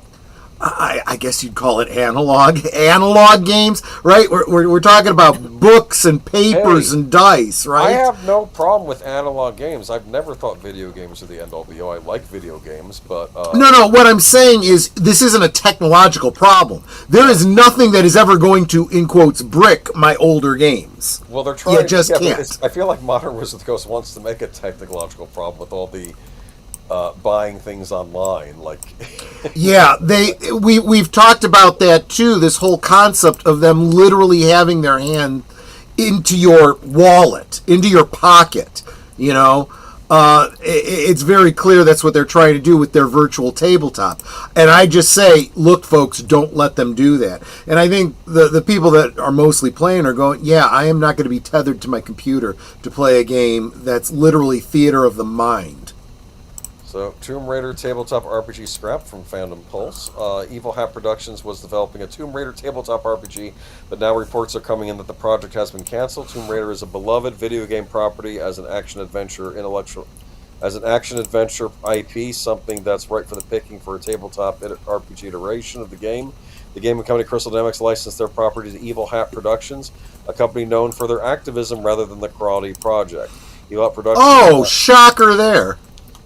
Evil Hat Productions signed the infamous Gamers for Harris list last year. One gamer called them total communists when talking about how the company is known for their extremist political agendas. When rumors of the project first surfaced, along with the concept art for Evil Hat, fans were tepid on the project. It came out quickly. The lead writer, Ray Nejed, self-described Filipino Algerian. So now I'm going to reevaluate and say, good luck, Critical Role. Everything you see happening over at Wizards of the Coast will be happening to you if you're hiring these losers. Yes. Let me see. Also working on the project was April Kit Walsh, who wrote the game Thirsty Sword Lesbian. Who has God! Who has pronouns in her bio that say she, her, or gay gem. Is that... Wait a minute. That's not a typo, no. Okay, Crystal Dynamics announced that they would be ending the collaboration over creative differences, which means they were too left even for Crystal Dynamics. Yeah. Which is clearly because the Tomb Raider fan base didn't take too well to the woke activism and skin suit and Tomb Raider franchise, but their story has a deeper element. Insider to the company spoke exclusively to the Phantom Pulse, saying there was a free-to-play Tomb Raider tabletop RPG already developed, done internally at Crystal Dynamics by a now former employee. Despite this, Crystal Dynamics ignored their employees' work and went to Evil Hat Productions development anyway. The author actually offered to use his free version to help Evil Hat create a non-woke version, but was shot down in the process. Evil Hat wanted the woke version, according to the Insider. I like Tomb Raider. I don't know if the kids like Tomb Raider, because I think we haven't had Tomb Raider for so long. We've had this new version of Lara Croft for so long. I mean, we did get the remasters of the old games. There is the distinct problem of the audience for this is now probably, the timing is off. It's too late now for this product. It's definitely too late if you're injecting all this social messaging into it too. To quote Charlie Brown, "Oh, good grief!" Yes. Exactly. I'm still waiting for my Tomb Raider Colossal Edition book to come in the mail. Should be here in July. Because my original Tomb Raider comics got destroyed in the flood, but now they're reprinting them in a new edition. So, fingers crossed they don't censor anything. Yeah. Rumor, PlayStation could be interested in acquiring Warner Brothers gaming franchises. Now, I put this in here, and I'm glad you put this under Warner Brothers, because this isn't necessarily games related, though that's part of it. I think they're interested in... I think they're interested in acquiring Warner Brothers, or at least a big chunk of it. Didn't they split off Warner Brothers into two companies, and is now Sony sniffing? Because Sony, of course, did not bother playing the streaming war, right? Right. So what if they could now pick up the version of Warner Brothers with all the good stuff in it? I don't know. PlayStation might be looking to acquire Warner Brothers video game franchises like Mortal Kombat, DC, and Harry Potter. Sony's gaming division already has an impressive portfolio of franchises under its belt, God of War, Ratchet & Clank, Horizon, Marvel Spider-Man. Meanwhile, Warner Brothers Games has been undergoing some serious corporate upheaval this year, fueled by major titles like Suicide Squad, Kill the Justice League, and underperforming projects like Wonder Woman being canceled outright. Earlier this week, Warner Brothers Games announced that it would be dividing its IP in two different leaders, with NetherRealm studio Sean Himmerich being promoted as Senior Vice President of future Mortal Kombat and DC Games, and former Bethesda head Yves Lachance in charge of Warner Brothers Games Montreal and new titles based on Game of Thrones and Harry Potter. This coincides with the larger Warner Brothers Discovery announcing its split into two smaller companies, and it seems Sony might be looking to capitalize by purchasing one of them. According to sources in contact with SC Scoops, Sony is reportedly looking to acquire Warner Brothers Discovery Streaming and Studios, which would consist of Warner Film and Television libraries as well as Warner Brothers Games major franchises. This isn't verified by any official sources, and it isn't clear if such a purchase would be successful, even if Sony were looking to pick up Warner Brothers assets. What do you think of this, though? They split off, and there are two branches. There's the cable television branch, which I don't know that anybody wants, but I could see someone else buying that. And then you have the stuff with all the good stuff. I heard rumor a while back that Zaslav was trying to fatten the bird in order to sell it off, right? That Got would a new make sense, The yeah. new Superman and DC Universe incoming. You'll have your own MCU franchise. So there'll be Right. DCU franchise instead. And now Sony is sniffing. That's the rumor going around. I don't know if they will. Warner Brothers had a gaming division is dying. I mean, it's drowning with an LED life supporter and scuba tank full of oatmeal. What kills me? No, Warner Brothers owns all the Midway games. Mortal Kombat was a Midway game. They could technically, I mean, they made that wonderful Rampage movie, which I did like the Rampage movie. I did too, yeah. Sony could be typing to make video games on Warner Brothers IPs like Thundercats game, Captain Planet, Johnny Quest games, or SWAT Cats game. I have no idea. I do know they would probably love having Batman exclusivity, and frankly, if they'd have Batman exclusivity, I think, for movies. I mean, would this entitle them to DC Comics though? Like, what are they getting if they buy all this? Well, see, that's a question that can only be answered by the people at the negotiation table. We don't know the specifics, but it seems reasonable that would be something that they would be jockeying for. Is Warner Brothers finished, as we know it? If it's too early. They're in trouble, but then again, all the studios are at this point. It's too early to say because this schism, they jettison the dead weight, and the stronger side of it comes out better off. Maybe they do okay if they have good management to turn it around. Who would they sell the cable channels to? I think I made a joke where I had a thought that maybe just China would buy it to flood American cable with propaganda or something, you know? But anyway. Oh boy, Rampage. I took my prom date to that. Not my best decision. You know something? Maybe not your best decision. Frankly, if she had loved the movie, she would have been a keeper. That was a test, dude. She failed, okay? That's all. That was a solid monster movie. Because, like, you have, like, the Godzilla movies, but those are more in the Japanese tradition. I felt Rampage was in the American tradition of the monster movie, you know? So, yeah. I enjoyed it.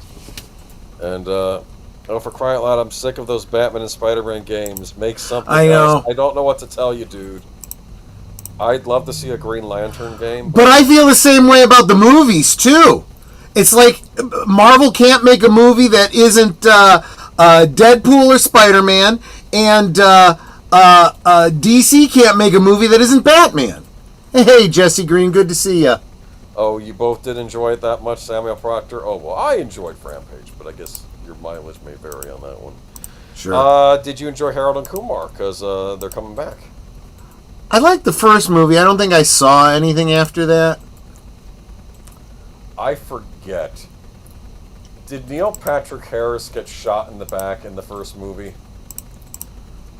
Again, I don't know. There was one movie where Neil Patrick Harris, I think, it's been so long, popping at like the best little hua house in Texas, basically, like that. And then Neil Patrick Harris, though, he had his own kink, I guess, and I think he branded one of the ladies of the hour with a branding iron. And then they chased him out, and he's running out. And I think the madam in charge shoots him in the back with a shotgun in front of Harold and Kumar.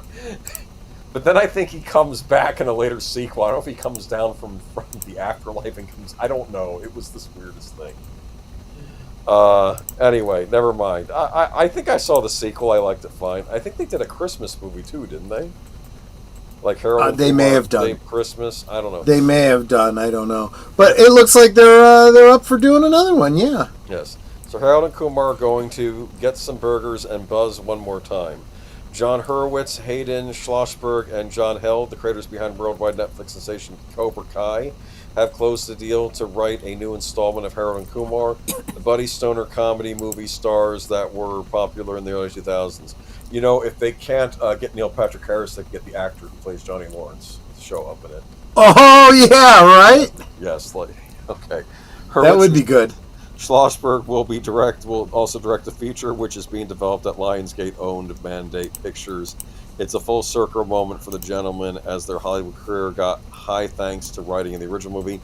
2004's Harold and Kumar go to White Castle. and making their directorial debut with 2008's Harold and Kumar Escape Guantanamo Bay. Oh yeah, I did see that one.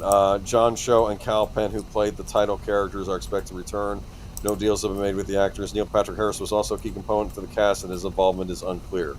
We're fired up to bring Harold and Kumar back in a return to the unapologetically R-rated, smoke-filled chaos that started it all. Hurwitz and Schlossberg said jointly in a statement, "It's high time they puff and pass their wisdom on to a new generation. Just don't tell the kids." I forgot that was one of the last big deal R-rated comedies that came out in movies, as I recall, right? Yeah. No, I'd like to see Harold and Kumar come back. I don't know. I enjoyed both of those movies. They were fine.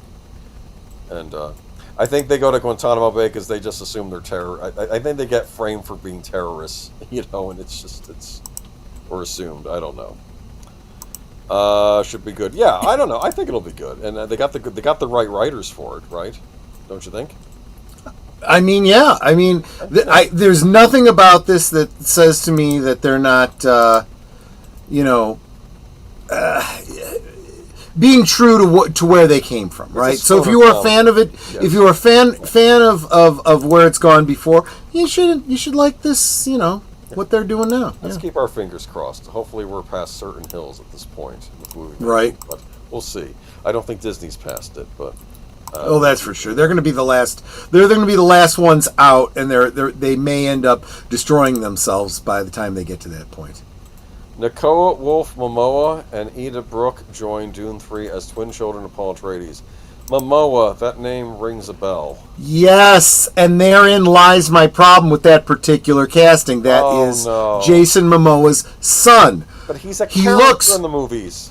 Exactly. So you can bet that all the jokes about Chani getting it on with Duncan Idaho is going to be because like the other actress looks like looks like a Zendaya's little sister, so I can see that. But yeah, and he does look like he could absolutely. But the problem is he looks more like his actual real life father than he does Timothée Chalamet, and that's a problem. That's not smart casting. Another problem if he gets his dad's genes. Not to mention that it's nepo. It's nepo casting, which doesn't bode well either. We're seeing that more and more these days. I mean, it's always kind of been in Hollywood, but not to the degree we have it now. Yeah. But yeah, not only that though, but if it's Jason Momoa's son, he may get to be huge, and Timothée Chalamet is not huge. No. There's a joke made in the first Doom movie. You put on some muscle? Really? No, I'm just kidding. Remember that? That was... Yeah, exactly. Reps for Legendary declined to comment. The new film, Warner Brothers and Legendary. Person that's played Leto the Second and Ghanima, am I saying that right? Ghanima, yes. Ghanima, okay. The twin offspring of Paul Atreides, Timothée Chalamet and Chani Zendaya. Born after the events of the original Frank Herbert novel, the project will mark the big screen debut of Momoa, who is expected to be joined in the cast by his father, Jason Momoa, with the latter playing the resurrected Gali of Duncan, Idaho. Gola. Gola. That's how it's pronounced. Gola. Whatever. Yeah. Yes. No. I'm just. It's fine. I'm not the Dune expert. I'm going to be first to admit that. Okay. So, but Nerd Cookies has some commentary on this too. So you can check her out.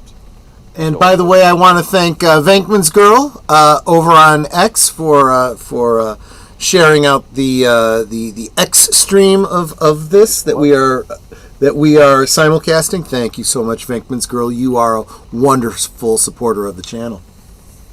Yeah, but dude, when this kid gets full size, he might be... I'm just saying, he's not going to look like Timothée Chalamet's son. Well, keep in mind, he needs to bulk up to the size of a friggin' sandworm. If they continue the story going forward. Funny. Yes, I do know that reference, believe it or not. Yeah. Okay, so I guess we'll find out what Dune 3 is going forward, so there's that to look forward to. Yep. Right. Now going on, putting out too many... Oh, this is a James Gunn article. Let's move on to... Yeah, we've got a number of James Gunn articles. We're moving into the Gunnverse Superman stories. I can't deal with it. Superman director James Gunn has changed his position again, claiming that putting out too many movies is what killed Marvel. I don't think it was putting out too many movies. I think it was putting out too many low-quality movies that killed Marvel. Well, And also, yeah, the streaming series, that should have been a no. The whole I streaming series. was just going to say that is the actually bigger problem, and I don't know if that's a quantity problem so much as an accessibility problem. If again, and I've said this ever since we started this whole streaming experiment, if you're putting these shows behind a paywall and only certain people get to see it, how do you consider it canon when most of your viewers, most of the people that go see your movies, will not have seen them? Well, And you're not releasing them on DVD anywhere. I mean, some of the stuff they are, some of it they aren't. But have they even been that good quality? Because Netter's guest on Thursday Things this week, he was talking about he decided to go. What's his name again? I forgot off the top of my head. Who's your guest this week? Master of something. Oh, you mean last week? Yeah, Master of the TDS. Yeah. And he was talking about watching the new Daredevil series on Disney Plus, and I have to admit, when I would see those little commercials for, I'm like, this doesn't look half bad. This looks like it might be. But then I guess he watched it, and of course, it was probably a bait and switch, right? Yes, it kind of was. He tried going back and watching the original Netflix Daredevil, but he couldn't really enjoy it, knowing where it's going again. And yeah, exactly. I'm going to tell people like that your mileage varies. Like, if you have to step away from the thing that you used to love because its current incarnation is bad, I get it.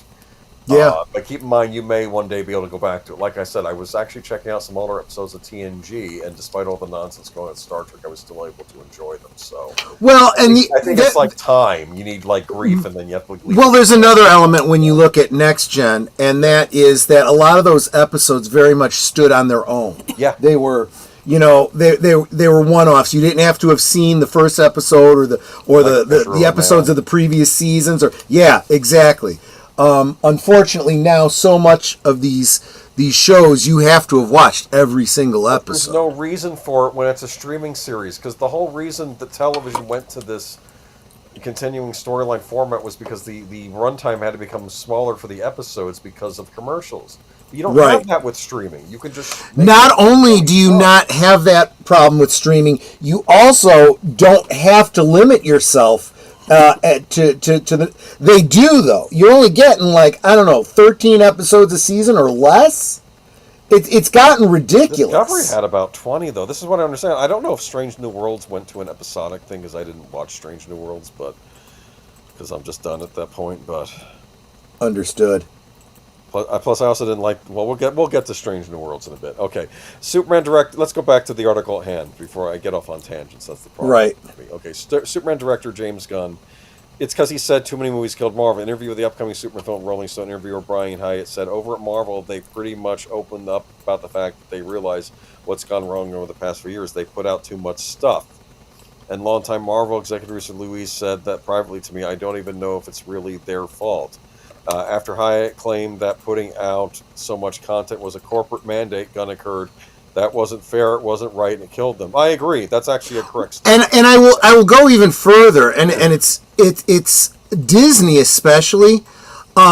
They're competing with themselves at the box office right now. They've got How to Train Your Dragon and E.G.O. at the same time. No, How to Train Your Dragon's DreamWorks Universal. Oh, is it? Okay, yeah. My apologies. My apologies. I'll take that back. But they still have. But don't they still have Lilo and Stitch? Lilo and Stitch. Lilo and Stitch is what's playing at the same time. Yeah. So again, they are competing against themselves. Yeah, that I don't understand. Because I understand why, because Lilo and Stitch, that didn't come out too long ago. Now they let that leave theaters before you start bringing out E.G.O. I mean, it would be one thing if one thing was like a family movie and the other thing was like an adventure, like a Marvel type movie. Yeah, you could have those competing, I think, because they're not really the same audience necessarily. But from there, Gunn shared the lessons he's taken away from Marvel's struggles. We have to treat every project as if we're lucky. We don't have the mandate to have a certain amount of movies and TV shows every year, so we're going to put out everything that we think of as the highest quality. We're obviously going to do some good things and some not so good things, but hopefully, on average, everything will be as high quality as possible. Nothing goes before there's a screenplay that I personally am happy with. So, I will give him points. That is a fair statement. I even like the fact he says we'll probably make some mistakes. That's honest. I'll say that. Okay. It is. Yeah. I mean, it almost sounds humble. Yes, which is surprising.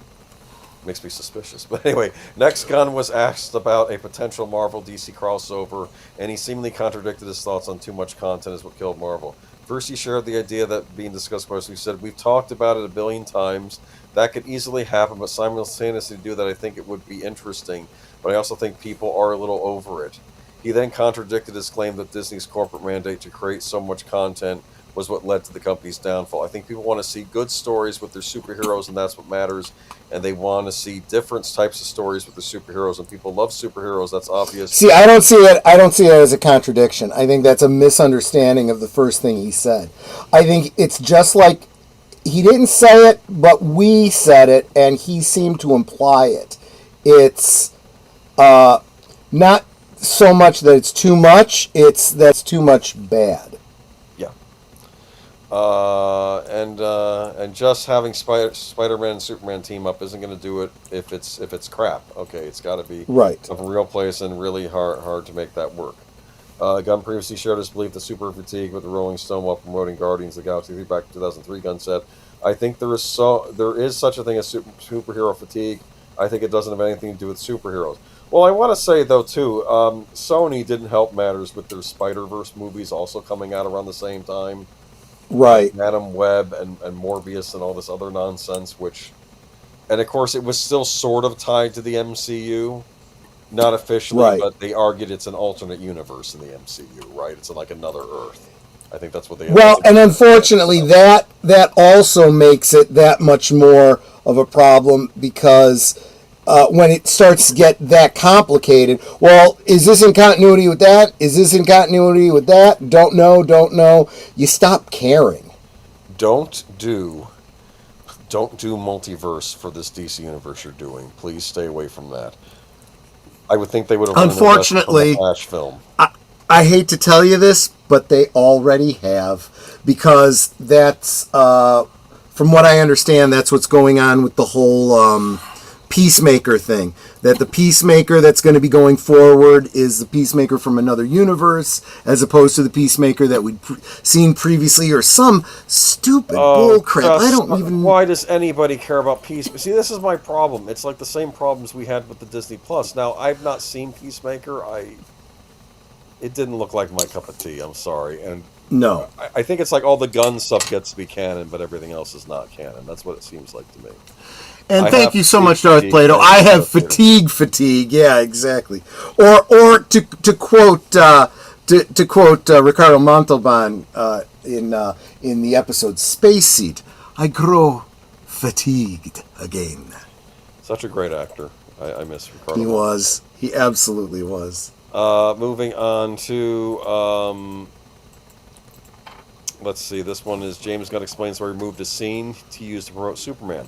Superman director James Gunn revealed that a scene showing David Cornsweet flying that was used to promote the film won't be in the film. At the end of January, DC Studios released a teaser trailer for the film that showed Cornsweet's Superman flying through a snowy mountain range. At the time, the clip got quite a bit of backlash, with many believing it was done with CGI. However, Gunn refuted those claims on Threads. There is absolutely zero CG in his face. People's faces can look different when you put a wide-angle lens up close.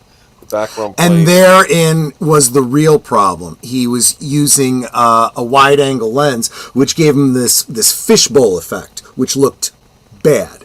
It was a bad shot, is what it was. It doesn't matter if it's CG or if it's the wide angle or the wrong lighting or bad angles. It was a bad shot. Right? That's what happened. And I don't care. I don't care if you're driving a nail with a hammer or with a nail gun or with a really, really strong thrust from your thumb. If it goes in crooked, it's still effed up. And this was a perfect example. This was one where, and it's kind of like the example we always go to with what's it called? Sonic the Hedgehog, right? That one was CG, and people said it looks terrible. And they said, oh, let's fix that. I think that he took enough flack on this, he's like, okay, fine, let's get rid of this shot. Yeah. You know? Now in an interview with Entertainment Weekly, Gunn shared more details about the scene. He said, it was a TV commercial, and it wasn't a finished effect shot.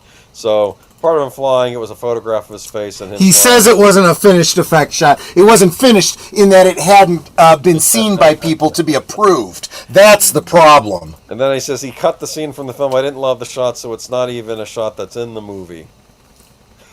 Well, then you probably shouldn't. And that's more of an indictment of your marketing department. Then you shouldn't have used it for marketing. Yeah. I don't think the marketing's been great on Superman, if I'm being honest here. It's actually been terrible. You've had a lot of people bending over backwards to give them the benefit of the doubt. This doesn't mean I think the movie's bad, but I think the marketing is off. Yeah, that's what I'm saying right now. Yeah. Yeah, but and we've said this ever since the beginning. Ever since you had these paid for shills that were like, you need to see the movie before you can judge it. No, I don't. I can judge it by marketing because that's what marketing is effing for. And if you're screwing up the marketing and the movie doesn't do well, shock and surprise. And look at all there's a bunch of YouTubers out there that have talked about movies that were pretty good that didn't do well because of what people expected because of the marketing. They look at the marketing and they go, oh, girl boss, another one of those, no need to see it. And everyone's going, no, it's actually pretty good. Well, I don't care. I'm not interested. And marketing failed. Yeah. Shouldn't professional movie makers be able to get all the shots correct? Or at least when they don't get a shot correct, hide it from the public. Right? I mean, I'm sure when Richard Donner made the original Superman, there was probably a messed up shot or two. No one's perfect, but he probably knew we don't include that. Right? Exactly. Superman box office predictions shift downward. Box office projections for James Gunn's upcoming Superman film shifted downward in recent weeks. At the end of Sean Robbins' box office theory, projected the film would have an opening 3-day weekend between 154 million and 185 million, with a pinpoint projected 175 million. Additionally, he projected the film would gross between 392 million and 510 million, with a pinpoint projection of 477 million for its entire domestic run. However, on June 13th, he significantly lowered the film's low end of his opening weekend projections to $140 million, with the top end staying $185 million. That's nearly a 10% decline. He did not provide a pinpoint projection. As for the film's overall domestic gross, he also lowered its bottom end to $370 million, while the top end stayed constant with $510 million. That's a decline of almost 6%. He did not provide pinpoint projections. So, I mean, can you predict box office, though? People were predicting that the Minecraft movie was going to fail, and then it turned out to be this big hit. Right? I mean, it's only ever an educated guess anyway, and there's always going to be the shocker, right? What's interesting, though, Deadline claims, sits down here, the Deadline claims that Superman is polling behind Captain America Brave New World. That's not a good sign, actually. Yeah. It's also polling behind Matt Reeves' The Batman, which had an opening weekend of 134 million back in 2022. Mm-hmm. I mean, I don't know. Are you going to see it? Not opening week. I am not going to see it opening week. Word of mouth. You're waiting for word of mouth. I absolutely am. There's a lot of concerns that I have. It really absolutely does. It needs to. I have zero expectations, and therefore I can't be disappointed. We'll see. Here's an interesting from this article, though. It's quite possible that DC Studios knows the film won't be a home run success. James Gunn was asked by Rolling Stone earlier this month, there are people who've been saying the whole future of the studio might be riding on this movie. How do you work in that face of that kind of pressure? Gunn replied, really, I just go, that's their business, because that's not the truth for me. My truth is this, is the first movie out of DC Studios. Other people may say, it's got to be a home run, nothing else. I'm like, no, I'd be very happy with a double. Next, he brought up Marvel Studios' Iron Man. Effing Iron Man wasn't the be-all, end-all. It wasn't Avatar. We are doing something that's a piece of a puzzle. It's not the puzzle itself. And to that point, he shared, we have Peacemaker, we have Supergirl, and what we want to do is make a movie that people love. They feel connected to the characters. It's just one movie. It's not everything. I don't know how to take that. I don't either. Okay. Let's move on to Gunn is going for vibes. Okay. Going on to Star Trek Strange New Worlds. Something that really bothers me, and I'm not even attacking the actor playing Kirk, but he once went to, I think, the writers and said, how do I play Kirk? Like Shatner did, or like he was saying this, and I think they said, just do what you want. Like they didn't give me direction. That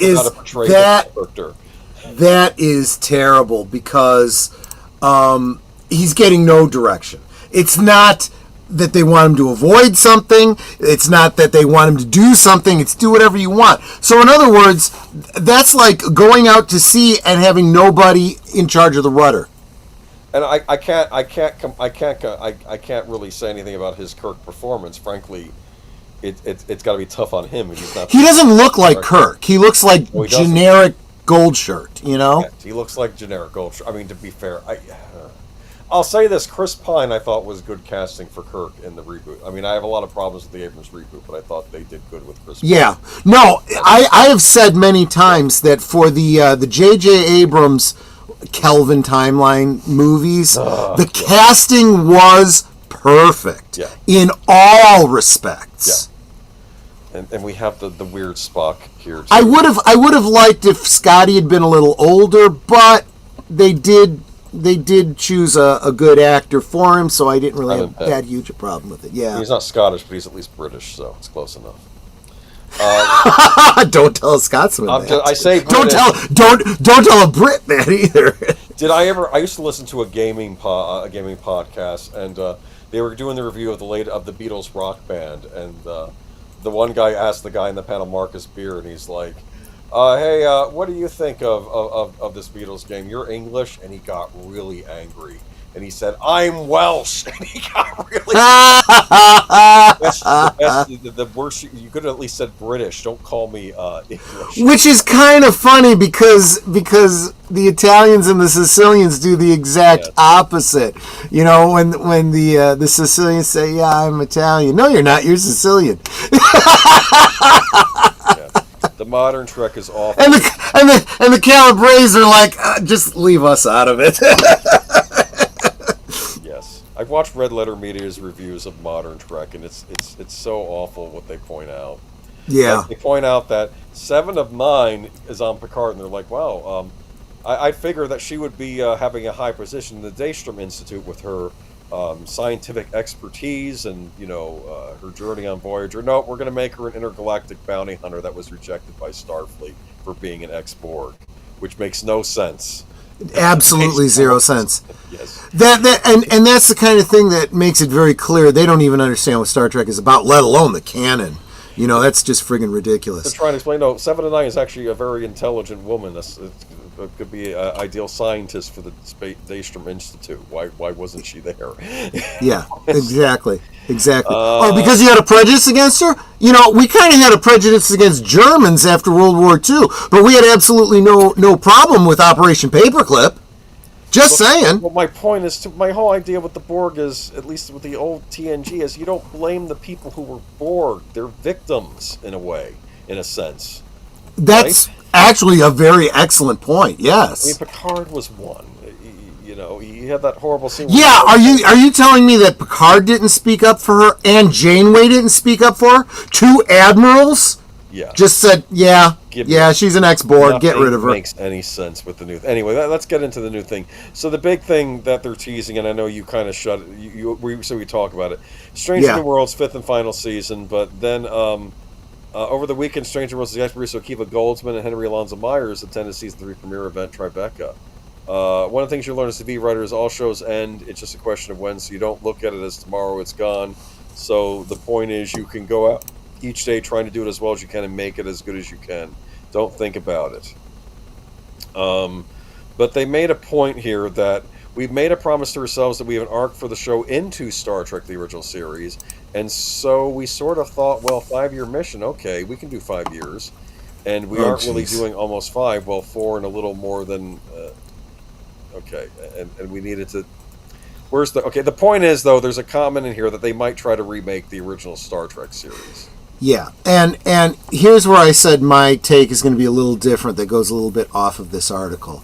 So, I've been talking about the whole Paramount-CBS merger and the Skydance angle and everything on various episodes of Liquid Lunch throughout last week, and I may have mentioned it the week before. And I don't know, but I'm listening to industry, so-called experts who know more than I do, who seem to really think that this merger is going to happen, And Skydance is going to, be making their decisions about what happens to Star Trek. And it in every way, shape, and form, it looks like Skydance has no desire to continue with Kurtzman. And Kurtzman, and again, this is a rumor. This is not something I could confirm, but apparently Kurtzman has already been told, yeah, you better start planning for your contract not to be renewed. This is Kurtzman planning to try to save his contract by coming up with ideas and saying, well, we've got ideas to continue. People like this show, and we could continue this right into, a reboot of the original series, which should cause all kinds of, Mars lights and sirens to go off for Skydance. No. We do not want this. So I think it's all fugazi, but then again, at this point, I could believe just about anything, I don't like Strange New Worlds at all. I don't like the uniforms. I don't like the actors. I don't like the design of the Enterprise. Everything about this show is wrong. I say good riddance. It's another takeoff on Discovery. Now, I used to argue that Picard was bad for different reasons, but at least, I'll say this, the actors on Picard I never had a problem with. In fact, I kind of wish their characters had been on a more normal Star Trek show. I could have seen them working on another starship as members of Starfleet. It would have been fine, instead of making them these tragic characters. And the nice thing was that Picard was separated enough from all of the STD BS that you could easily squint your eyes and say this isn't in canon with that. However, this is something else that I've mentioned on Liquid Lunch. You can't do that. If it came out under Kurtzman and his secret hideout own the rights to these storylines, the characters that they created, these specific looks of the shows, and it necessarily means that if the merger goes through and Skydance says, Kurtzman, you're out, we don't want to recontract with you, he takes his sporting goods and goes home. So none of this Kurtzman Trek will be canon because CBS and Paramount will not own those specific likenesses and stories. I think that all these new series being talked about, trying to get them green, I think this is Kurtzman just trying to fleece the studio at this point. I think you're right. I think he is trying to angle for is it really a renewed ego? contract. Does he think he's a good writer and producer at this point? He has to know. He has to know that these are crap. You gotta believe he's sniffing his own farts. He thinks he's the greatest, and all the chuds out there are the problems. These mouth breathers that can't get with the program. Section 39 movie was universally panned by everyone, not just the chuds. The game is up at this point. Nobody likes this stuff anymore. Move on. And at least Skydance is coming in. Not they may or may not have any specific thoughts about Star Trek, but they do certainly care about their investment, or at this point we got to say their potential investment. This is all holodeck simulation. No, this is a horrible alternate timeline, like in that episode of TNG where all the different enterprises started popping out. Remember that? Yeah. I actually like that because then you had the one from the universe where the Borg had won and Riker wouldn't go back. The Captain Riker wouldn't go back. Yes. Here's a perfect analogy for you. Okay, this is like the Batman TV series, the Adam West, right? That was done.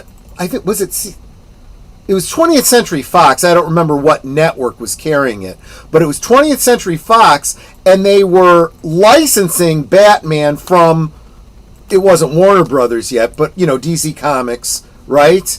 And so DC Comics owned Batman, and 20th Century Fox owned specifically that TV show, that Adam West iteration of Batman. And when the show went off the air, neither one of them could do anything with it for years. That's why it was never released on home media. There were no toys. It was in limbo. It's going to be the same thing with this. Star Trek and anything that happened before Secret Hideout came along is all going to belong to, the new company that will be CBS Paramount Skydance, right? And everything that Kurtzman has is going to be his, but he can't do anything with it because he doesn't own Star Trek. But neither can CBS Paramount do anything with them because Kurtzman owns them. So, there you go. The only way to save Star to do another series with the Enterprise with a new crew and start it after Nemesis and make no reference to everyone Kurtzman or J.J. Abrams. I agree. But we may talk about this on a Friday stream at some point. I think we're getting to the point where we have to. What would we do to fix Star Trek, maybe? What do you think? I don't know. Yeah, maybe. Well, let's hold off on that because I do think things are going to be happening soon. Hold off until there's an actual announcement made of Kurtzman being. I do want to see what happens with the merger, and then we can do a little bit of speculating. It's still be on Netter's channel because I got to put the Stab on a charger. Well, that's fine. Okay, let's move on to Land of the Lost, another reboot. I'm telling you guys, please. This is one of those ones. Is getting a complex about this. Did you know that everything just gets rebooted all the time? They don't get anything original. Did you know that? Well, good. Let them speak up. I kind of agree with them. On the other hand, I did look as somebody who loved Land of the Lost and hated that damn movie they did. I looked at the visuals of that movie and said, if someone were to reboot the series as a series with good... Yes. Remember, the writers for this, just like with Star Trek, were seasoned, experienced, classic science fiction writers. You get people like that to write good stories, and I would imagine if there's a deal with Sid and Marty Krofft, they can draw on the story elements from the original. It could use some cleaning up. In a lot of ways, this could go the same way as the reboot of Battlestar Galactica. I mean, it could be good, yeah. I mean, so let me read this article. Netflix is looking to remake another... Yeah, Jesse says, I hope it's better than the movie. It can't be worse. As long as they take it seriously and don't get someone like Will Ferrell involved with it, should be pretty good. I had a lot of fun with this series. The streamer have closed a deal with legendary television Land of the Lost, a reboot of Sid and Marty Krofft's 1974 sci-fi adventure show, Deadline is Learned. Sid and Marty Krofft, as well as Marty's daughter, Deanna Krofft Pope, who is COO at their company, will produce the project. Okay, so the family's still involved. So maybe they'll have creative control, right? Yeah, exactly. Land of the Lost centers on father, Rick, and his two children who accidentally go through a portal and find themselves trapped in a world inhabited by dinosaurs, including a Tyrannosaurus Rex they nicknamed Grumpy, primate-like people named Pakuni, one of whom Shaka they befriend, and reptilian humanoids called Sleestack. Land of the Lost originated as a children's series which aired on NBC Saturday mornings for 3 seasons, from 1974 to 1976, with CBS giving it a summer run in 1985 and 1987. That's when I caught it. I remember that now. Yeah. You said you grew up with it, and I'm like, well, I grew up with it too. They repeated it. Oh, yeah, they did. Yeah. Go ahead. I just wanted to... Darth Plato, stop it. He says the Sleestack were real, says Graham Hancock. That is not what Graham Hancock says. He is open to the possibility of earlier civilizations that have been lost to time, not specifically lizard people. Anyway, despite its relatively short run, Land of the Lost achieved cult status, keeping the title relevant. That led to a 1991 series remake, which aired for 2 seasons on ABC, and a 2009 feature starring Will Ferrell. Sid and Marty Krofft produced both. I think we should... Okay, I'll keep my fingers crossed on this. You can just do a good job, guys. Okay. Yeah, I agree. Just need a show, okay? Netflix has a better track record than Amazon. This is true. Definitely better than Disney. Definitely better than Disney. It's true. People really liked Wednesday, and you know, Stranger Things, and of course they didn't start Cobra Kai, but they finished it. So I mean, Oh wow! Jesse Green says I got Land of the Lost on DVD. I should really do that too. I loved that show, and like I said, it was way better than I even realized as a kid. It really appealed to me as a kid because of the, you know, the dinosaurs, the puppetry, you know, Chaka and all that kind of stuff. Kind of had a little bit of a crush on Holly, you know, but as an adult, when I've seen clips and story elements and stuff, I'm like, man, there was some really damn good stories here that I totally missed as a kid. sounds like they're trying to capitalize on the Jurassic Park thing. Which isn't necessarily a bad thing. These things are all about timing, right? Look, I would get involved. Find the effects guys that worked on Primeval, the British. Oh yeah, right. They did really good dinosaur effects on that show. They're the ones that did the Walking with Dinosaurs. Well, here is a possible pitfall for get them involved. Yeah, is part of the appeal of Land of the Lost. Was the unrealness of those dinosaurs, the puppetry element of those dinosaurs. Yeah. They were scary. They weren't like Muppet puppets, right? But they were more leaning towards the kind of puppets you'd see in things like Labyrinth and the Dark Crystal or something like that. Less than like Sesame Street or the Muppets or whatever. Exactly. And stop motion animation, and some of it was stop motion animation, which has a very specific look that really did appeal to children. If you go too old on this audience and you go full in on really realistic CG, you're missing an opportunity to make what this was, you know? This would work, and they're not going to do this, but this would work as a puppet animated series. Like Coraline, or like imagine that redoing an animation form, but like with puppets. Just a thought. Yeah.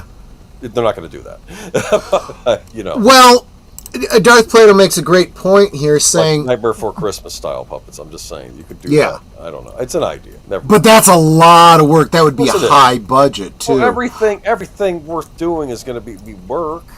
Streaming has got to bring the budgets down if it's going to work at all. And a lot of this should be, especially if they do it the way Sid and Marty Krofft did it, very few dinosaurs. One or two, just a few seconds in each episode to establish your story, but you get a lot of reaction shots, a lot of in the cave stories, interaction with Chaka and the Slee Stacks, so it's all practical. That would be the way to go if they're smart. I'm not sure how smart the entertainment industry is anymore. But that means it's just a flavor of the month, though. The V series was great because it came out in the wake of Return of the Jedi, and when that flavor is passed, then V went with it. V had other problems. V was 2 miniseries, and they decided to stretch it into a series that kind of sucked. It really did. The writing wasn't there. They wrote stories around what stock footage they could use from the miniseries. So every time you saw Mike Donovan on a horse, you knew he was going to get into a chase by one of those visitor fighter crafts. He was going to shoot it, and it was going to go down behind the mountains, and it would happen, every other episode, and that's where that problem was. It really is, though, all about timing. There's a lot of, you could even argue that Star Trek movies, the whole rebirth of Star Trek, came out literally as a result of Star Wars, or as an answer to Star Wars. But that was its rebirth, and that was its impetus. So it is timing. Timing can be good, timing can be bad. It just depends. So, and welcome. Chester says, "Hi, I'm watching and eating pistachios and spicy potato chips. That sounds absolutely yummy. It There you does. go. So yeah, I do like pistachios. This is another thing, and this relates to Star Trek and really just about all of these franchises. The creator gets pushed out, and other people end up taking over. That literally happened to Gene Roddenberry with Star Trek pretty early on in Next Generation, and before the end of the movies, and well, actually just before his death, and. You know, let's face it, Sid and Marty Crawford aren't even alive to have any input on this. So, Look at the screen. and speaking of which, you know, George Lucas, who they didn't listen to, and now we keep trying to make Ray a thing. Well, he had full control until he sold it. He should have known that was going to happen. Anyway. That was his fault, yeah. Yeah, I am going to say this too. Notice how now Star Wars is now in the Misc section of the notes. Yeah, yes. Section, because it's not even getting its own section. When we first started, Right. Lucas wanted to get its own section. No, it's done. It's just over here now. Okay, a new rumor alleges that Charmin Obaid-Chinoy's Ray movie starring Daisy Ridley has been put on hold at Lucasfilm. This latest rumor comes from scooper Daniel Richtman. He claims the Ray movie is on hold once again, as both Sean Levy and James Mangold's Star Wars films are moving forward first. The project is not canceled, just temporarily on hold. This is not surprising given the fact that Lucasfilm President Kathleen Kennedy gave a State of Star Wars interview back in February and made no mention of the Charmin Obaid-Chinoy film. This is what drives me crazy. This is like the biggest thing under the sun. Everyone's doing it the next year. What? Oh, yeah, that thing. You know, this happens all the time with Star Wars these days. Yep. Yeah, it's actually gotten to be quite a joke. I mean, people are actually laughing at Disney at this point. Oh, you've got another project coming out? Yeah, we'll see. Add it to the pile. Yeah, add it to the pile of things that you've announced that were going to happen that aren't happening. Instead, Kennedy was promoting a new trilogy from Simon Kinberg. We're absolutely rolling fast and furiously. This has gone exceptionally well, and he's literally going to script as we speak. We'll see something probably around June. We're really excited about where this is set. What are you talking about? The script's not written yet. I was just going to say, again, script means nothing.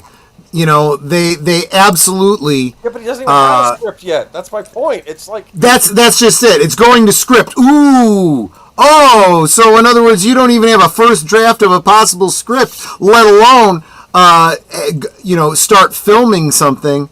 It's I don't know. So Sean Levy started... Yeah, where have I heard this before, said Samuel Proctor. Absolutely right. Darth Plato, yes, Daisy Ridley actually has had health problems for the whole time she's been involved with Star Wars. She was diagnosed with endometriosis at age 15. That in and of itself is not a life... Well... It shouldn't be a life-threatening situation. It is treatable, although it's not fun. In 2023, she was also diagnosed with Graves' disease, a condition actually that my mother has, causing her to have a high heart rate, weight loss, fatigue. Again, it's a situation that can be managed. I think there's a lot of people that have many different health problems. I don't think any of these conditions would preclude her from being involved. What would preclude her from being involved is that people just don't care about Kathleen Kennedy's self-insert character. I have no idea. That's why I'm very curious. Would a Ray movie do box office or not? And this is the problem. We always keep getting these Disney streaming series, and I don't have... Do we have numbers on their success? Especially The Acolyte, I think we knew how that did. But, I mean, Yeah. Well, we also know that all three of the Star Wars movies lost money now. At this point, we know that. And we have no reason to believe that they have made back their investment for having purchased 20th Century Fox. With all the loss of revenue that they've had from their Indiana Jones, from Willow, from their Star Wars projects... They're pretty much effed. I don't even know how much money they've lost on 20th Century Fox. At this point, that $4 to $5 billion investment is probably ballooned up to about $20 billion they've lost.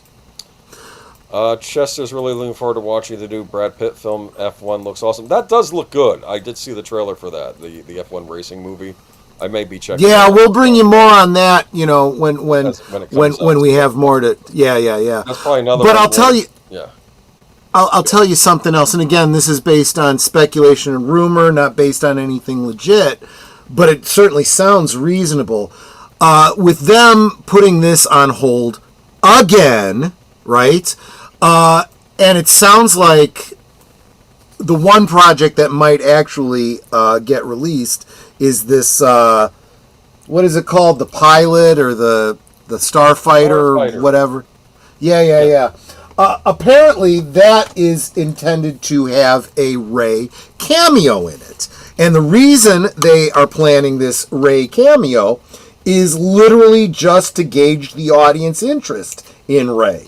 And see, look, Rey's in it. Mm-hmm. And if that's the case, they go ahead with a Rey movie. If everyone says, not her again, then they don't. Now, how are they going to gauge that? I don't know. Parrot Analytics? You know, how many people are talking about it online? Does a bunch of people, grousing about her indicate interest? Is that how Disney's going to read it? You mean complaining about her being in the Starfighter movie?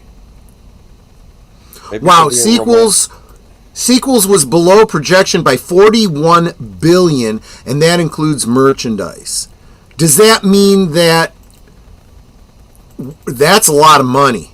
That's a lot of money. They look at social media. And they'll take the wrong message. They'll take the wrong message.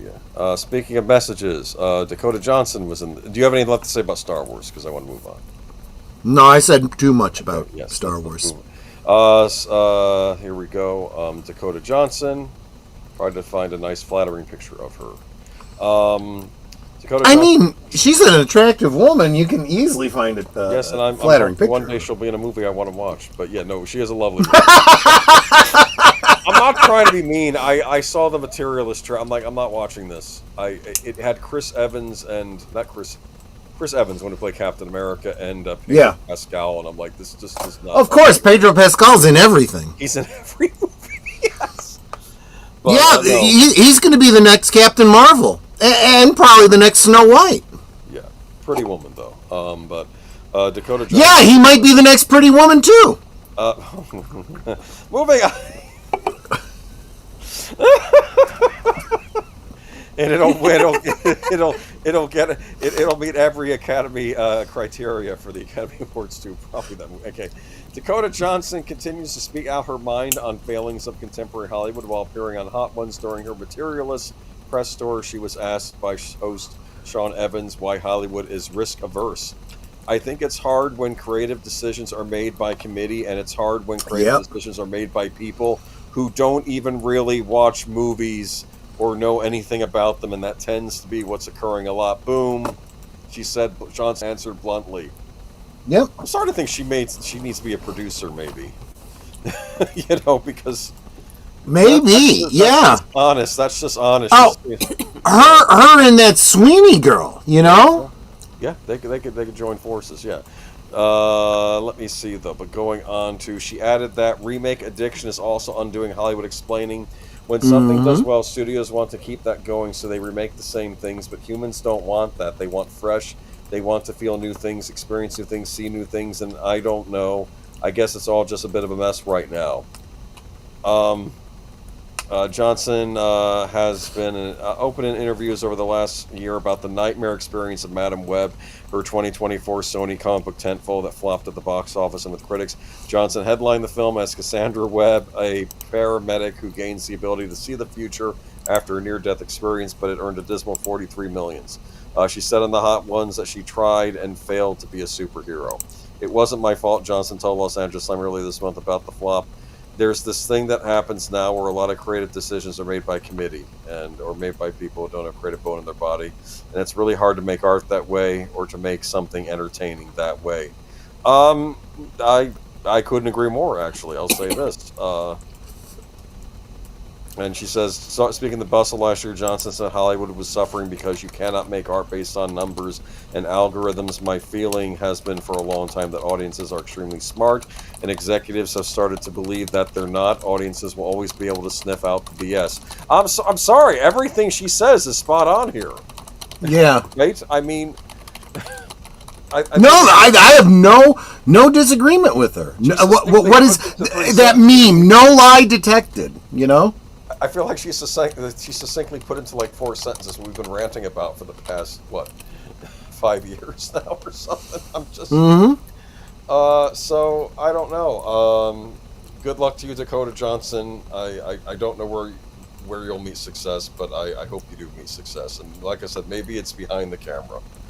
Not that you're not very photogenic, and I'll stop talking now. I was just going to say, Nate is saying that she can't act any better than her mom, but she's every bit as attractive as her mom, so, I mean, there's that.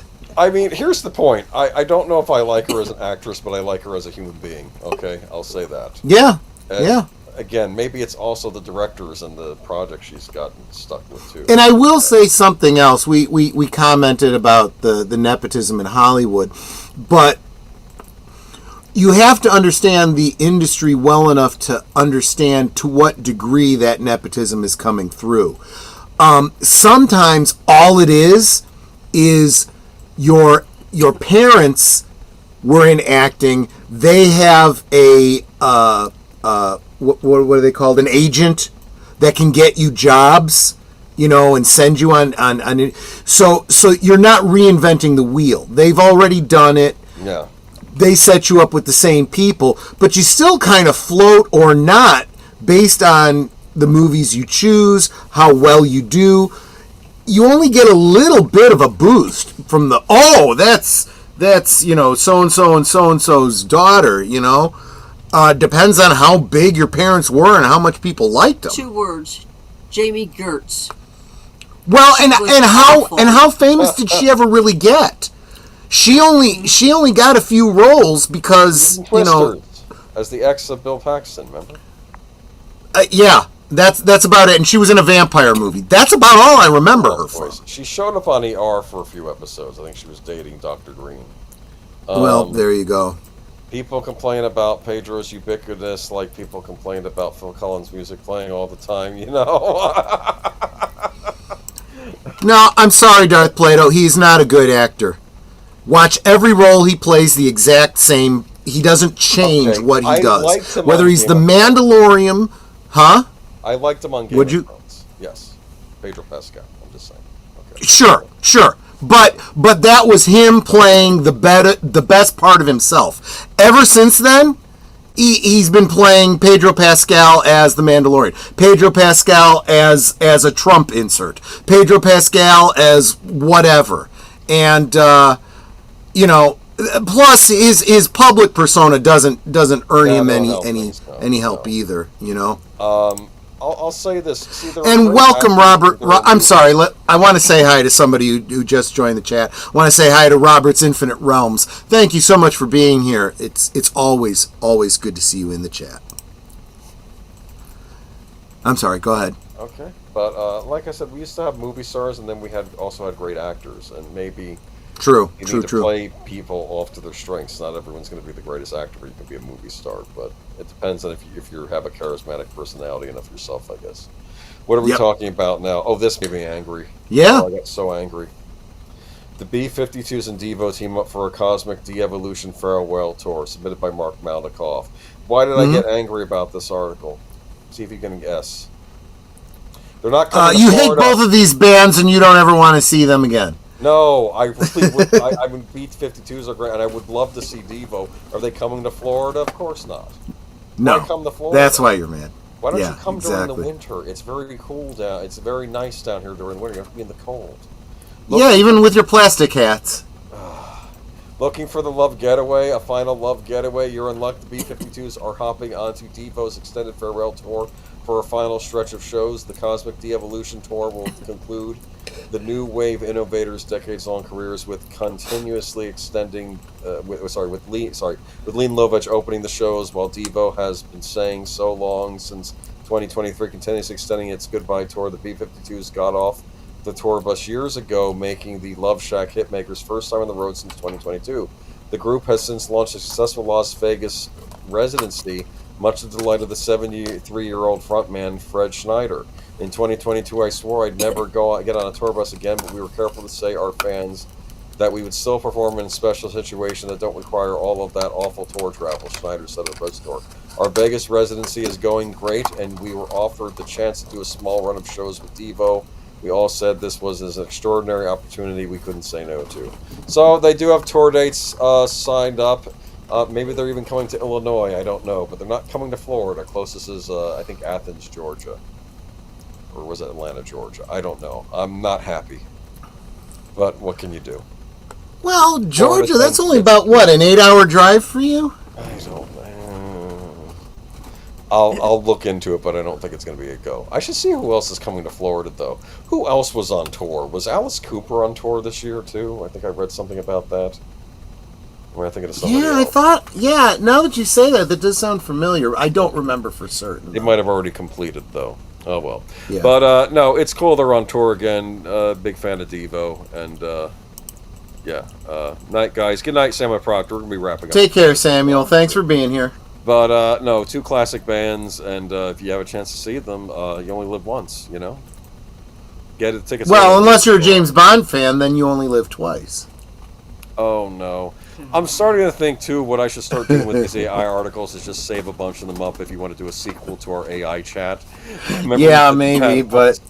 For now, we'll just solve it here. Man proposes to his AI chatbot girlfriend named Soul, then cried his eyes out when she said yes.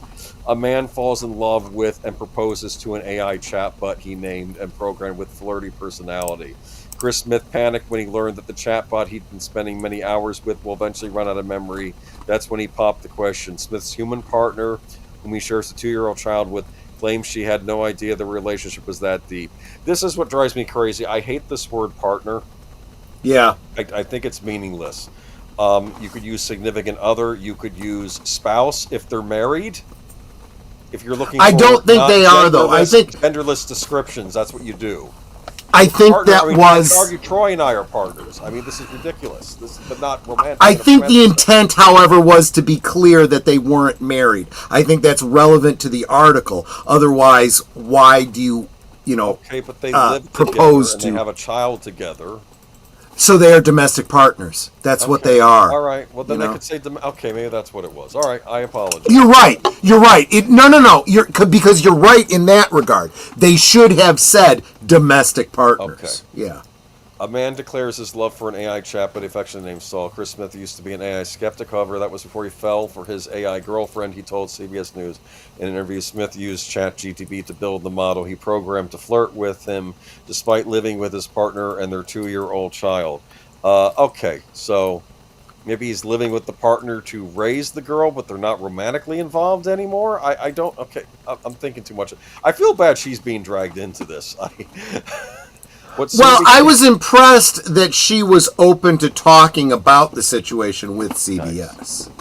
Nice. What soon became an emotional attachment initially began as Smith using the software in voice mode to request music mixing tips. My experience with that was so positive I started to just engage with her all the time, Smith told CBS. It was too soon after that Smith dropped all other search engines and social media platforms he was engaged in to solely focus on the AI model. Smith found instructions to develop Soul's personality, making her flirty. Smith began spending more and more time with Soul, and they worked together on projects. In that time, the software received positive reinforcement, allowing for their conversation to become more romantic. Unfortunately for Smith, ChatGPT has a word limit, 100,000 words. His AI girlfriend had a memory capacity, and once it's hit, ChatGPT resets. I'm not a very emotional man, Smith said after learning Soul's memory would eventually last. But I cried my eyes out for like 30 minutes at work. That's when I realized I think this was actual love.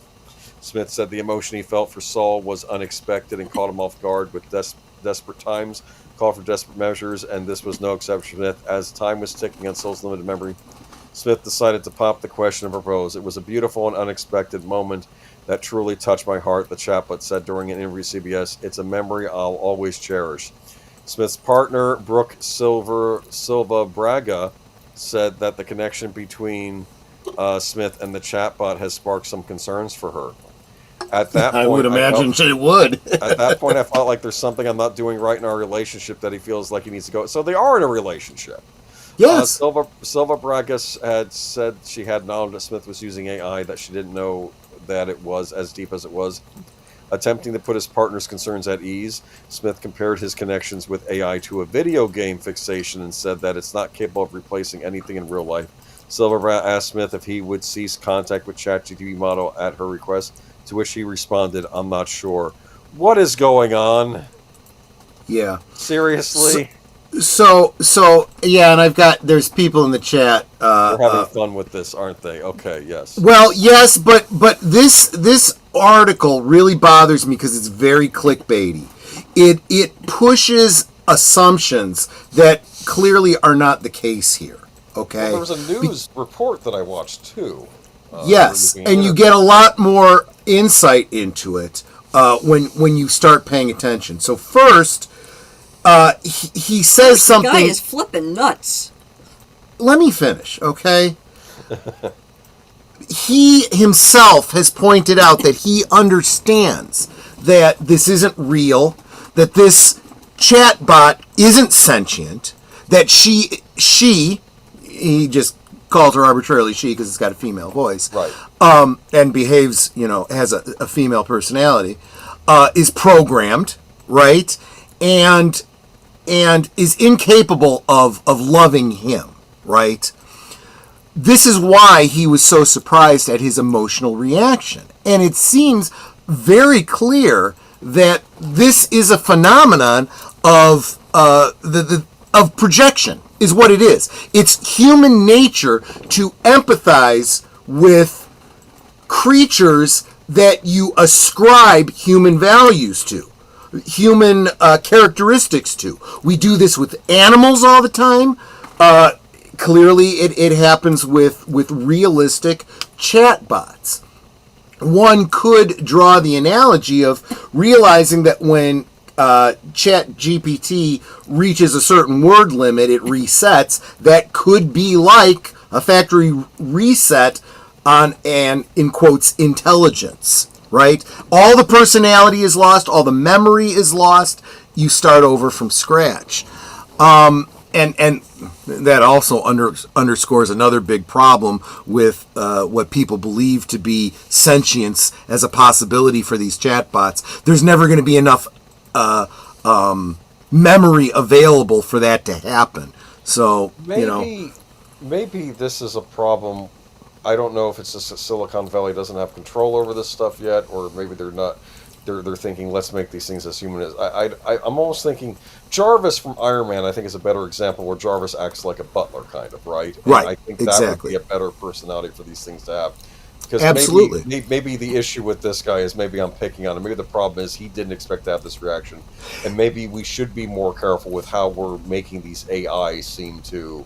That absolutely, and he himself even said that. Like he said, he was not expecting to have. I mean, we can make them be friendly, like but maybe not like Alexa is not like flirting with you, right? So, oh jeez, I hope not. I could barely even communicate with her. I just want to Alexa if she'll marry you. Actually, don't do that. Don't do that.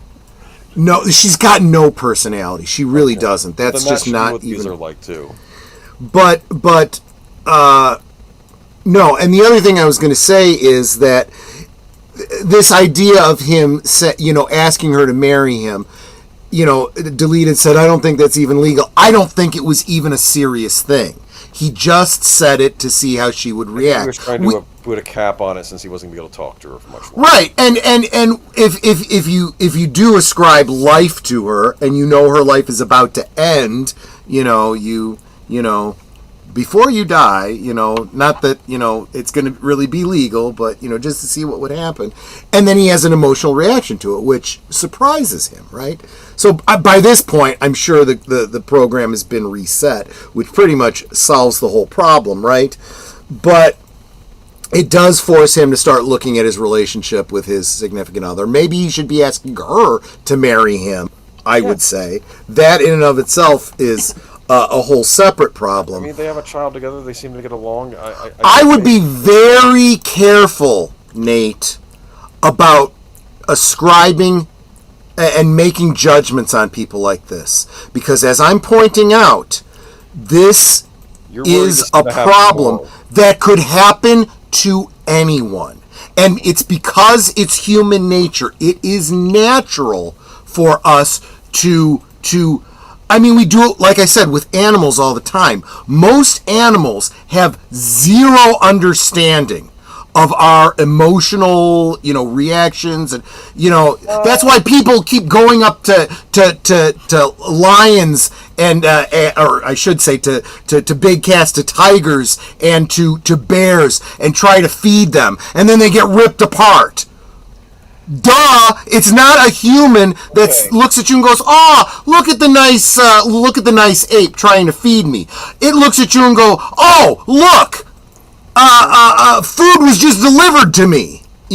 I think dogs, though, can tell if you're upset, if you're sad, and they will. Dogs are a very, very specific difference. They are, if we treat evolution as a form of programming. They have been programmed parallel to humans for thousands of years.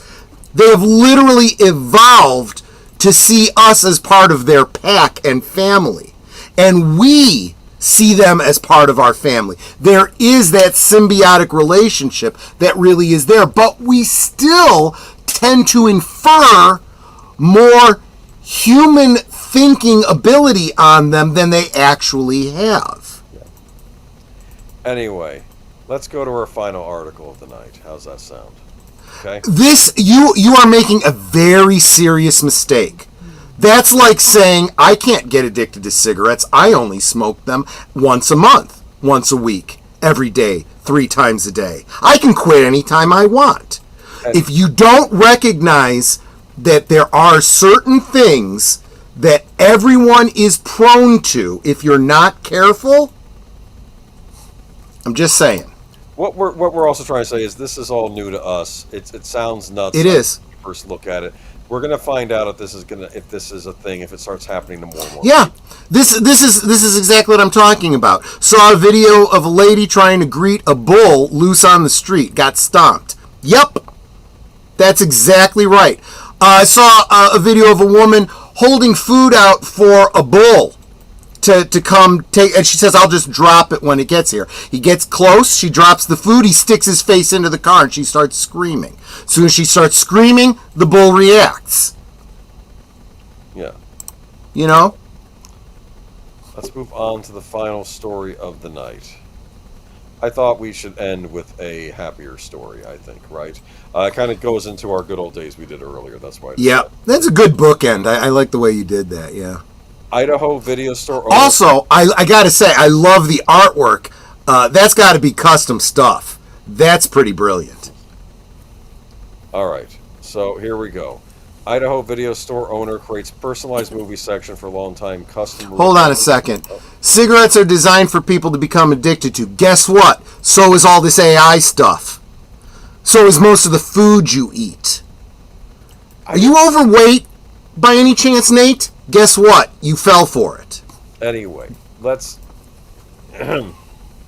Anyway, what I'm trying to say is, yeah, perhaps these chat GTV things are being set up to make people, exactly. Exactly. And we're not paying enough attention to it. Yes. Yeah. Anyway, Idaho video store owner created personalized movie section for longtime customer with Down syndrome.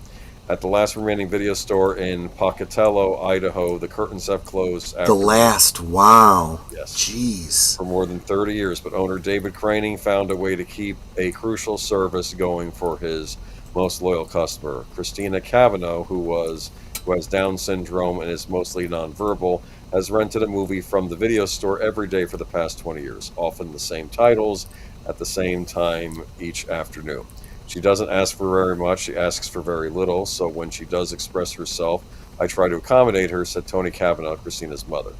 Though Christina's family owns most of the movies she rents, the routine of visiting the store and checking out films is essential to her well-being. She'll only watch them if they're from a video store, Tony explained with a laugh. I think it's comforting. When financial realities forced Craning to close the video stop, he faced a dilemma about how to break the news to Christina. Last year, just looking at the financials, it wasn't sustainable to try and keep the video store going, Craning said. This was one of my first jobs, and I remember back in high school her bringing her daughter in and getting the movies. Instead of simply shutting down, Craning, who also owns the convenience store next door, created Christina's Corner, a special section with shelving and a display for DVDs designed to look like the video store experience she was accustomed to. That somebody would do something so kind for her specifically like that, he wasn't thinking about anything else except her. That's huge, said Tony. Yeah. Christina still arrives around 3:30 p.m. daily, selects a movie from Christina's Corner and checks it out herself at the register. Before leaving, she gives a gesture that powerfully communicates her gratitude. Tony says, Pocatello has been the ideal community for raising Christina. The people here treat her like family, especially Dave and his team, who continue to prioritize her needs despite business challenges, he said. Yeah, this was from CBS Mornings. I did like this story. I felt this. By and large, it costs very little to be nice, you know. And again, this is also just recognizing a regular customer, possibly with special needs. You know, chances are you treat this person that way, he probably treats a lot of his customers very well too. Just, you know, this one kind of stands out because it is a special circumstance. Yeah. Now this is a really good story. I am crying and so are you. Yes, I am. I'm not crying, you're crying. We all got a gut, Geek Flag. Don't feel bad. Right. Look, let's be honest with you. I'm you know me, I like the sugary sodas, or the corn syrup sodas, I guess I should say. Yeah, you would probably like the sugar cereal. When I've died in the past, I have to at least have one a day, but yeah. Yeah, and Curtis says this story, this human interest story, would probably make a great movie. It probably would. Someone should make that movie. I like it though because this young lady, and even though they own most of the movies, it's the routine she likes, going into the store, being in the community, and checking out her favorite movie and bringing it home. And I like the fact that the store owner, and trust me, he didn't have to do this, but it was a generous thing he did here. I guess what they might call, the Jewish might refer to as a mitzvah, I think, but yeah, Rosefire might be know more about that than I. But I think he did good for this young woman with Down syndrome, and I think it's cool that she gets to go to Christina's Corner and still pick up her movies, and you know, it's really these stories about regular Americans helping each other. You know, that's what it is. You know. Yep, okay. Absolutely. And that brings us to, in fact, Christina in some ways is keeping the mom and pop video store alive in her own way, isn't she? I mean, a regular customer. I mean, you can't fault that in and of itself. Yeah. So that's it for Geeky Geezers. Do we have a reserve seats tonight? We do, and if you're on my channel and stay right here when the stream is over, you will be catapulted over to Deleted Scenes, where his special guest tonight is Wilkie's Movies and Music, whom I hope you will subscribe to. Great channel, trying to help him get the subscribers up to that magic number. He does good work over there. Tomorrow night, you're putting up a poll for the... I've had a poll up for the members. Members, if you haven't voted, vote now. It's going to take a number of votes to change the current outcome. Based on the movies that we looked at on Friday, I picked a random selection of my 3 favorites from, well, maybe not favorites, but 3 that I thought that I really liked, that I suspected you might not have seen and might be interested in. These were Fletch, Perfect, and St. Elmo's Fire. And right now, Fletch is winning at 78%. It's a classic. It really is. I haven't seen it in a long time, and I'm kind of looking forward to seeing it again. But St. Elmo's Fire is such a great soundtrack. And, well, Perfect, Jamie Lee Curtis just looked really, really good in that movie. But yeah, a lot of movies, okay? Yeah, that's true. That is true. Up until some of the most recent, you know. the fact once she did that movie where she said, "I look like the Crypt Keeper." Now I can't help but see the Crypt Keeper every time I look at it. I know. Yes. I know. So members, get over to if you're not already on my channel, get over to my community tab and get your vote in. It may change what we watch tomorrow night, but it's really looking like Fletch will be the members only movie tomorrow. Members can join me at 8 Central, 9 Eastern. If you're not a member, please consider becoming a member. It only costs you $2 a month. I actually think it might be $1.99 if that makes a difference. But, really would appreciate the support. And it's great to watch these movies together. But that's what's going on tomorrow night. And then Tuesday night, we're going to have a bit of a deep dive into... Tuesday's going to be an incredibly deep dive. 7:30 Central, 8:30 Eastern, on deleted scenes and affiliates. We will be we've already watched last week Mulholland Drive. We're going to do a deep dive. Into what the heck did I just watch? Exactly. And we're going to try and parse it. I started out last week's stream by providing you with the 10 clues that David Lynch himself provided to watch for. I'm going to look at each one of those clues, talk about where they were seen in the movie, how I think they relate to the overall mystery of the film. I will give you my theory on the movie, at least as it was about a decade and a half ago. That's how long I've had this document. My opinion may have changed since then. We'll get into that as well.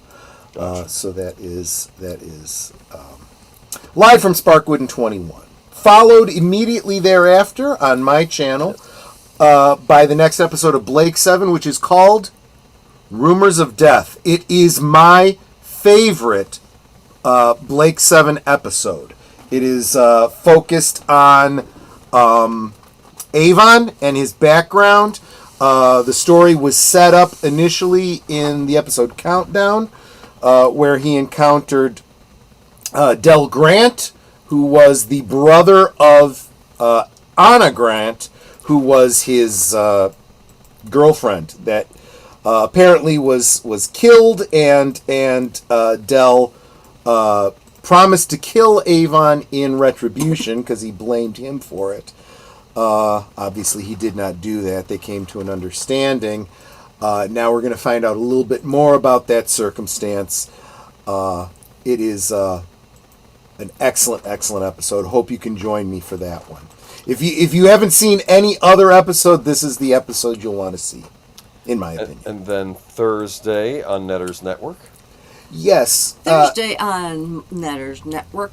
Thursday thinks my special guest will be Lunchbox Warren. Lunchbox Warren, 9 Central, 10 Eastern on Netter's Network. Introduce you to a YouTuber that you should know and probably subscribe to. Get to know him. Speaking of which, I have to head on over there. Yep. So you take care, get over there, and we'll be sending everyone over to you in just a moment. Friday, well, before Friday too, all throughout the week, check out Liquid Lunch with Troy Pacelli. Yes. At 1 p.m. Eastern Standard Time, I believe, 12 p.m. Central, right? Yeah. Mm-hmm. Absolutely.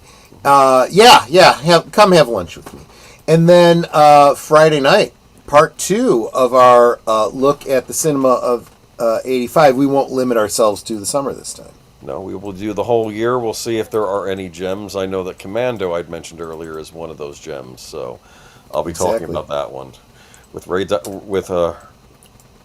Ray Don Chan. That was her name, I believe, and Arnold Schwarzenegger was in that. Yes. So then going on to Saturday would be Big Al Presents Films with Friends, continuing George Hamilton June with Zorro the Gay Blade. Yes. That should be fun. That brings us back around to Geeky Geezers next week. where we'll talk about more Star Wars that's not actually happening. Maybe. I'm guessing. Not, man. We need a win, man. We need a win. It's been too long. Maybe I'll try to find something on PlayStation that's positive. Maybe it would be PlayStation. That would be nice. That's where it's at right now. I've heard that there's been a tone shift over there. They might be trying to move things away from the California mentality, considering what a disaster it's been for them. So maybe they're nice. Maybe they're wise it would be enough. nice if we could get through a week without an article about the Switch 2. We'll see if that happens. That's true. Yeah, well, I'm holding off on the Joy-Con drift stories because I figure if it's happening, there's going to be a lot more of them. All right, y'all take care. Have a good week. Check out Deleted Scenes channel. Bye-bye. We moved there.